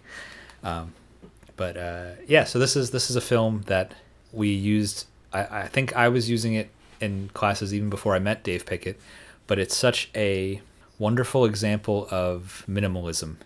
And, you know, certainly when people are familiar with my work, there is a question comes up, which is basically, can I even get started in Lego animation because I don't have that many pieces? And the answer is yes, watch this film. Watch Greedy Bricks. And yeah, it's just a really succinct example of character animation. You know, a lot of times in animation school, this exercise comes up of like the sack of flour, right? And this is where you are basically learning to animate an inanimate object as if it has a quality of life, has, like, you know, vibrancy and emotion and that sort of thing. And so I think the fact that this is a, you know, it's only a 2-minute film, but it has 2 well-defined characters who have goals and who interact with each other and, you know, collaborate in some ways and disagree in others. Like, this film works really well for being only 10 pieces. And I think that's just, yeah, you know, it's a testament to the creator, but it's also a testament to the medium. Like, you can do a lot with a little, and I think that's important to remember, especially when, you know, one thing that we talked about at my studio a lot, it was this thing that kind of came up often as one of our mantras, however you pronounce that, is this idea of your work should be about what can you build, not what can you buy. And that might be that might ring a little bit hollow coming from me doing such large scale things. But I think it's important to recognize that brick filming is for everybody and anyone can get into it, and the limitations, I feel, are less and less with each passing year. And so that's one of the things I just love about this film, is that it's so, like, I watched it earlier before we were recording this podcast and I was like, this is still great. I still like it. And it's the kind of thing where I could see someone watching this film and then being like, I have those exact pieces. I have those 10 pieces at home. Let me try to do this myself. And not even necessarily making their own film, but like, let me recreate this thing that I saw. And I think that's very cool, because then it's like, you know, it's like painting the masters. You try to recreate somebody else's work as you are learning about what your own voice is as an artist or as a creator, and that sort of thing. Yeah. I think it's funny that you talked about Reality What a Concept as being very much like emblematic of the time period, whereas I think Greedy Bricks feels entirely timeless. Oh, I agree. That's a great feel point. like it's from '04. Yeah. Yeah. And I mean, the picture quality is good enough now still. Like, it's not crusty looking, but it's not just that. And I kind of feel like, I mean, it feels like it was kept around in the public consciousness for a while because certain influential people kept bringing it up as an example of what you can do with a little. Yeah. At the same time, I'm honestly shocked. It was on the set bump, I think. I would not be surprised since I was writing for that. It might have been Dave Pickett, or it could have been you. It's very possible.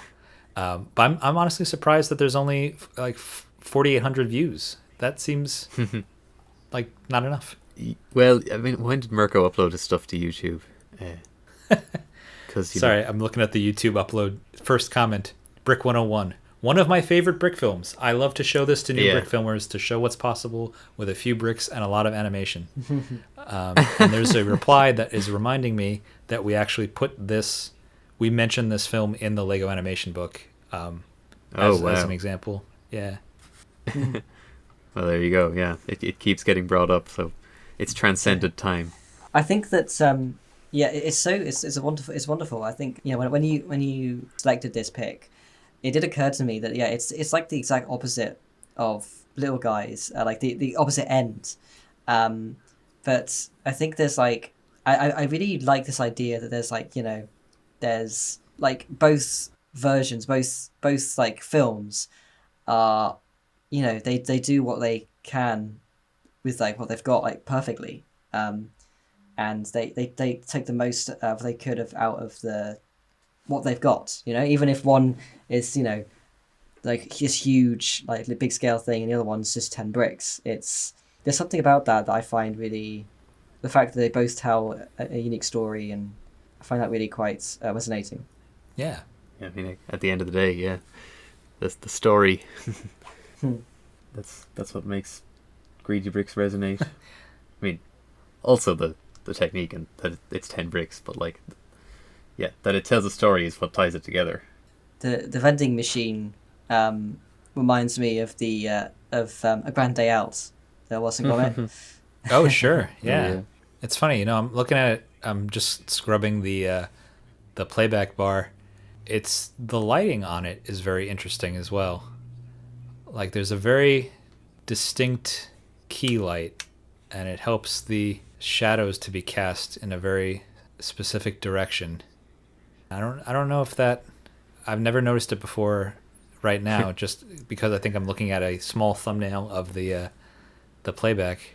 I don't know. Yeah, I mean, Mirko was tuned into lighting back then, because we met him in Germany. Oh, cool. And he showed us a picture on his phone. He had a behind-the-scenes picture of the fisherman and his wife from 2006. I don't know if you have seen it, but he had essentially rigged up a softbox type of light for the outdoor scenes, like homemade.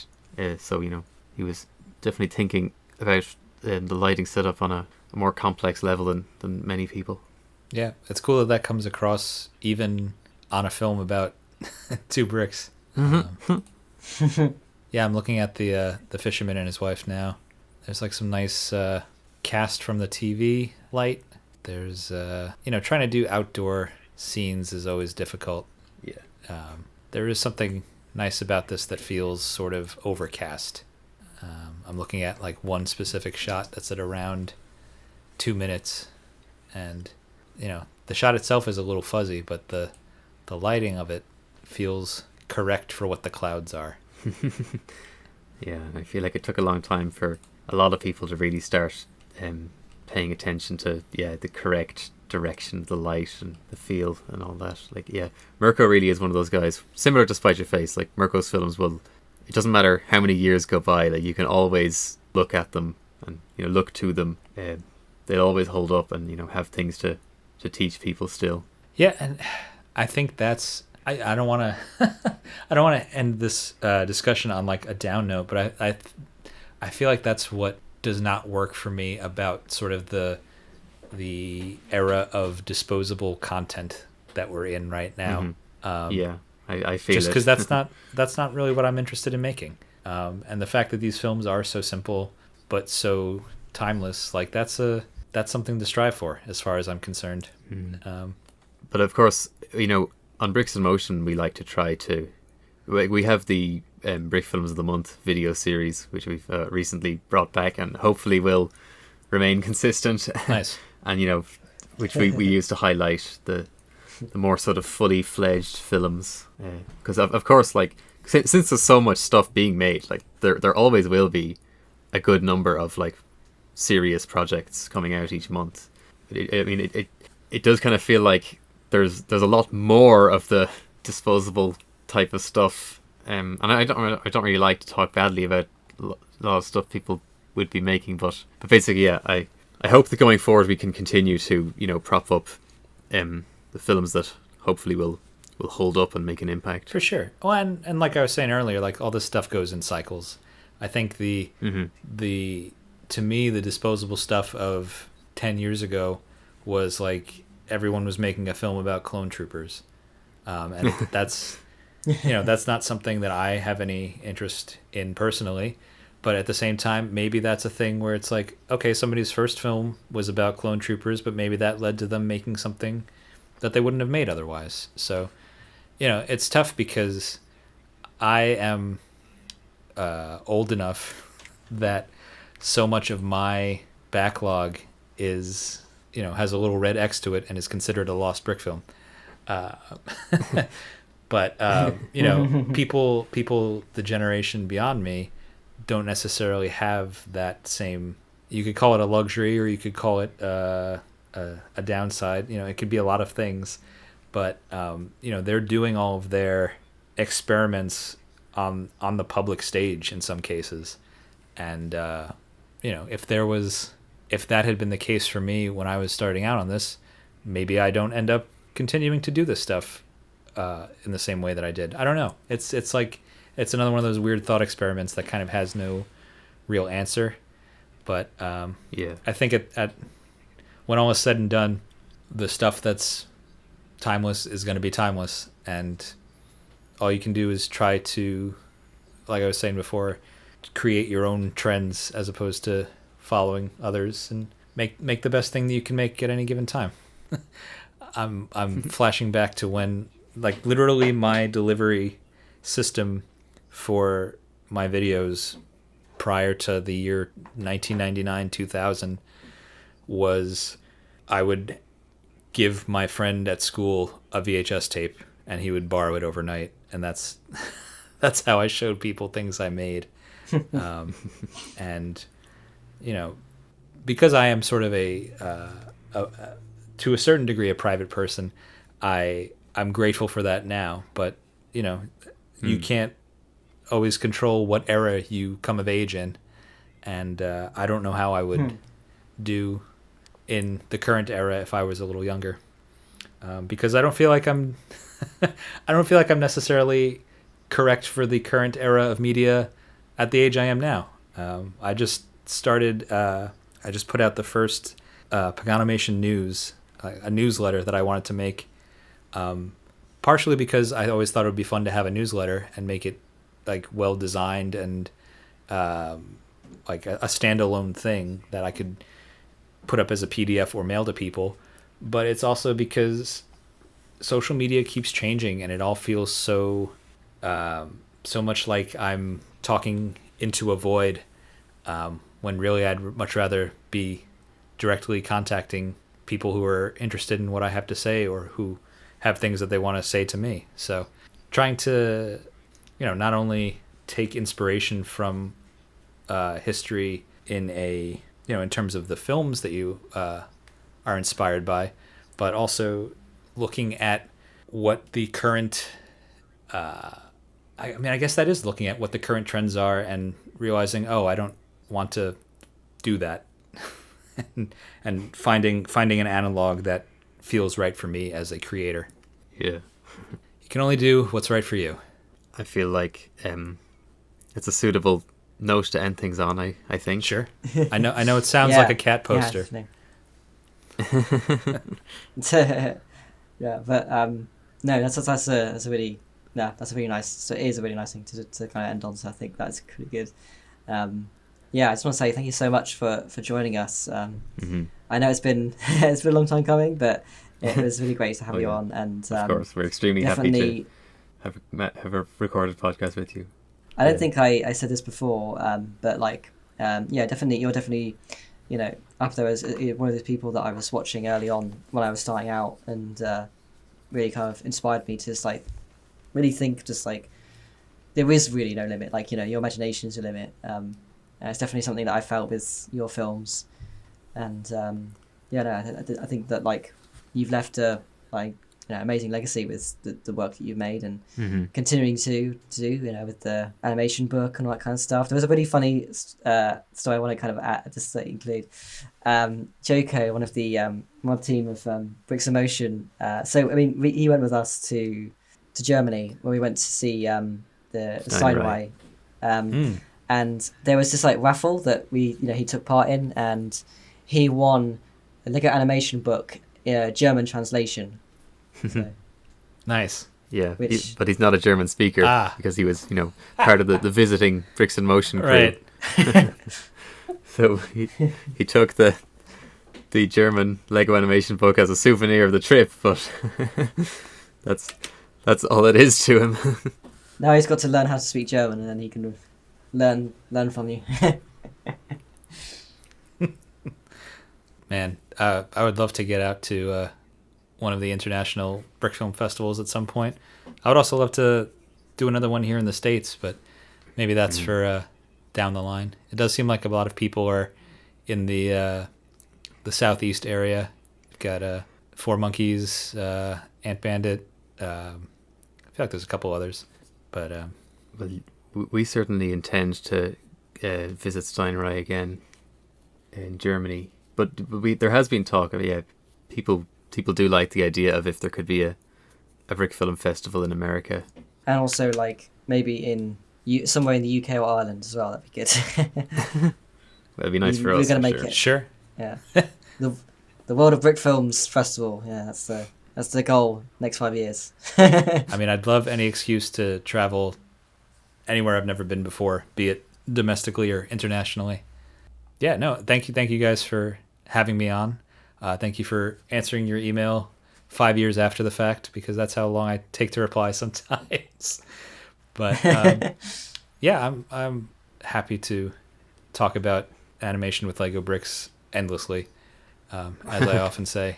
And yeah, you're speaking to the two people who are definitely like that. Yeah, I think so. That's good. Kindred spirits. Absolutely. Yeah. No, and certainly like the work with both this podcast and the Brickfilms wiki, I think that's very. Thank you for doing it, because it's important to me, and in a very similar way to what I was describing earlier of a time when I thought I was the only person who I had ever heard of who did animation with Lego stuff. There was a time where I felt like maybe I was the only person who could record some of these historical things. I tried to do that with the Brick Journal issue 14 that I was the editor on. So to have other people also doing that, and then I get to just enjoy reading it, is a pleasure, because we're all working towards the same goal, and that's great. Yeah, I'm really glad that you appreciate that, and I'm glad that it's noticed. Oh yeah. No, thank you for all that you do, because again, like I was saying, sometimes I know less about my own backlog and work history than you do. I gotta get those tapes out of storage. That's yes. Please do. It's on the list. Yeah, well, first I was chasing down the studio's tape for like 2 years, and then the Day at the Races tape for like 2 years after that. So, yeah. How many years am I going to be chasing after tape? Welcome to my world, man. Yeah, we'll get there. Cool. Well, yeah. again, I just want to say one last time, thank you so much. Yeah, Thank you. And thanks for having me. yeah, bye. Goodbye. Goodbye, and thank you for having me.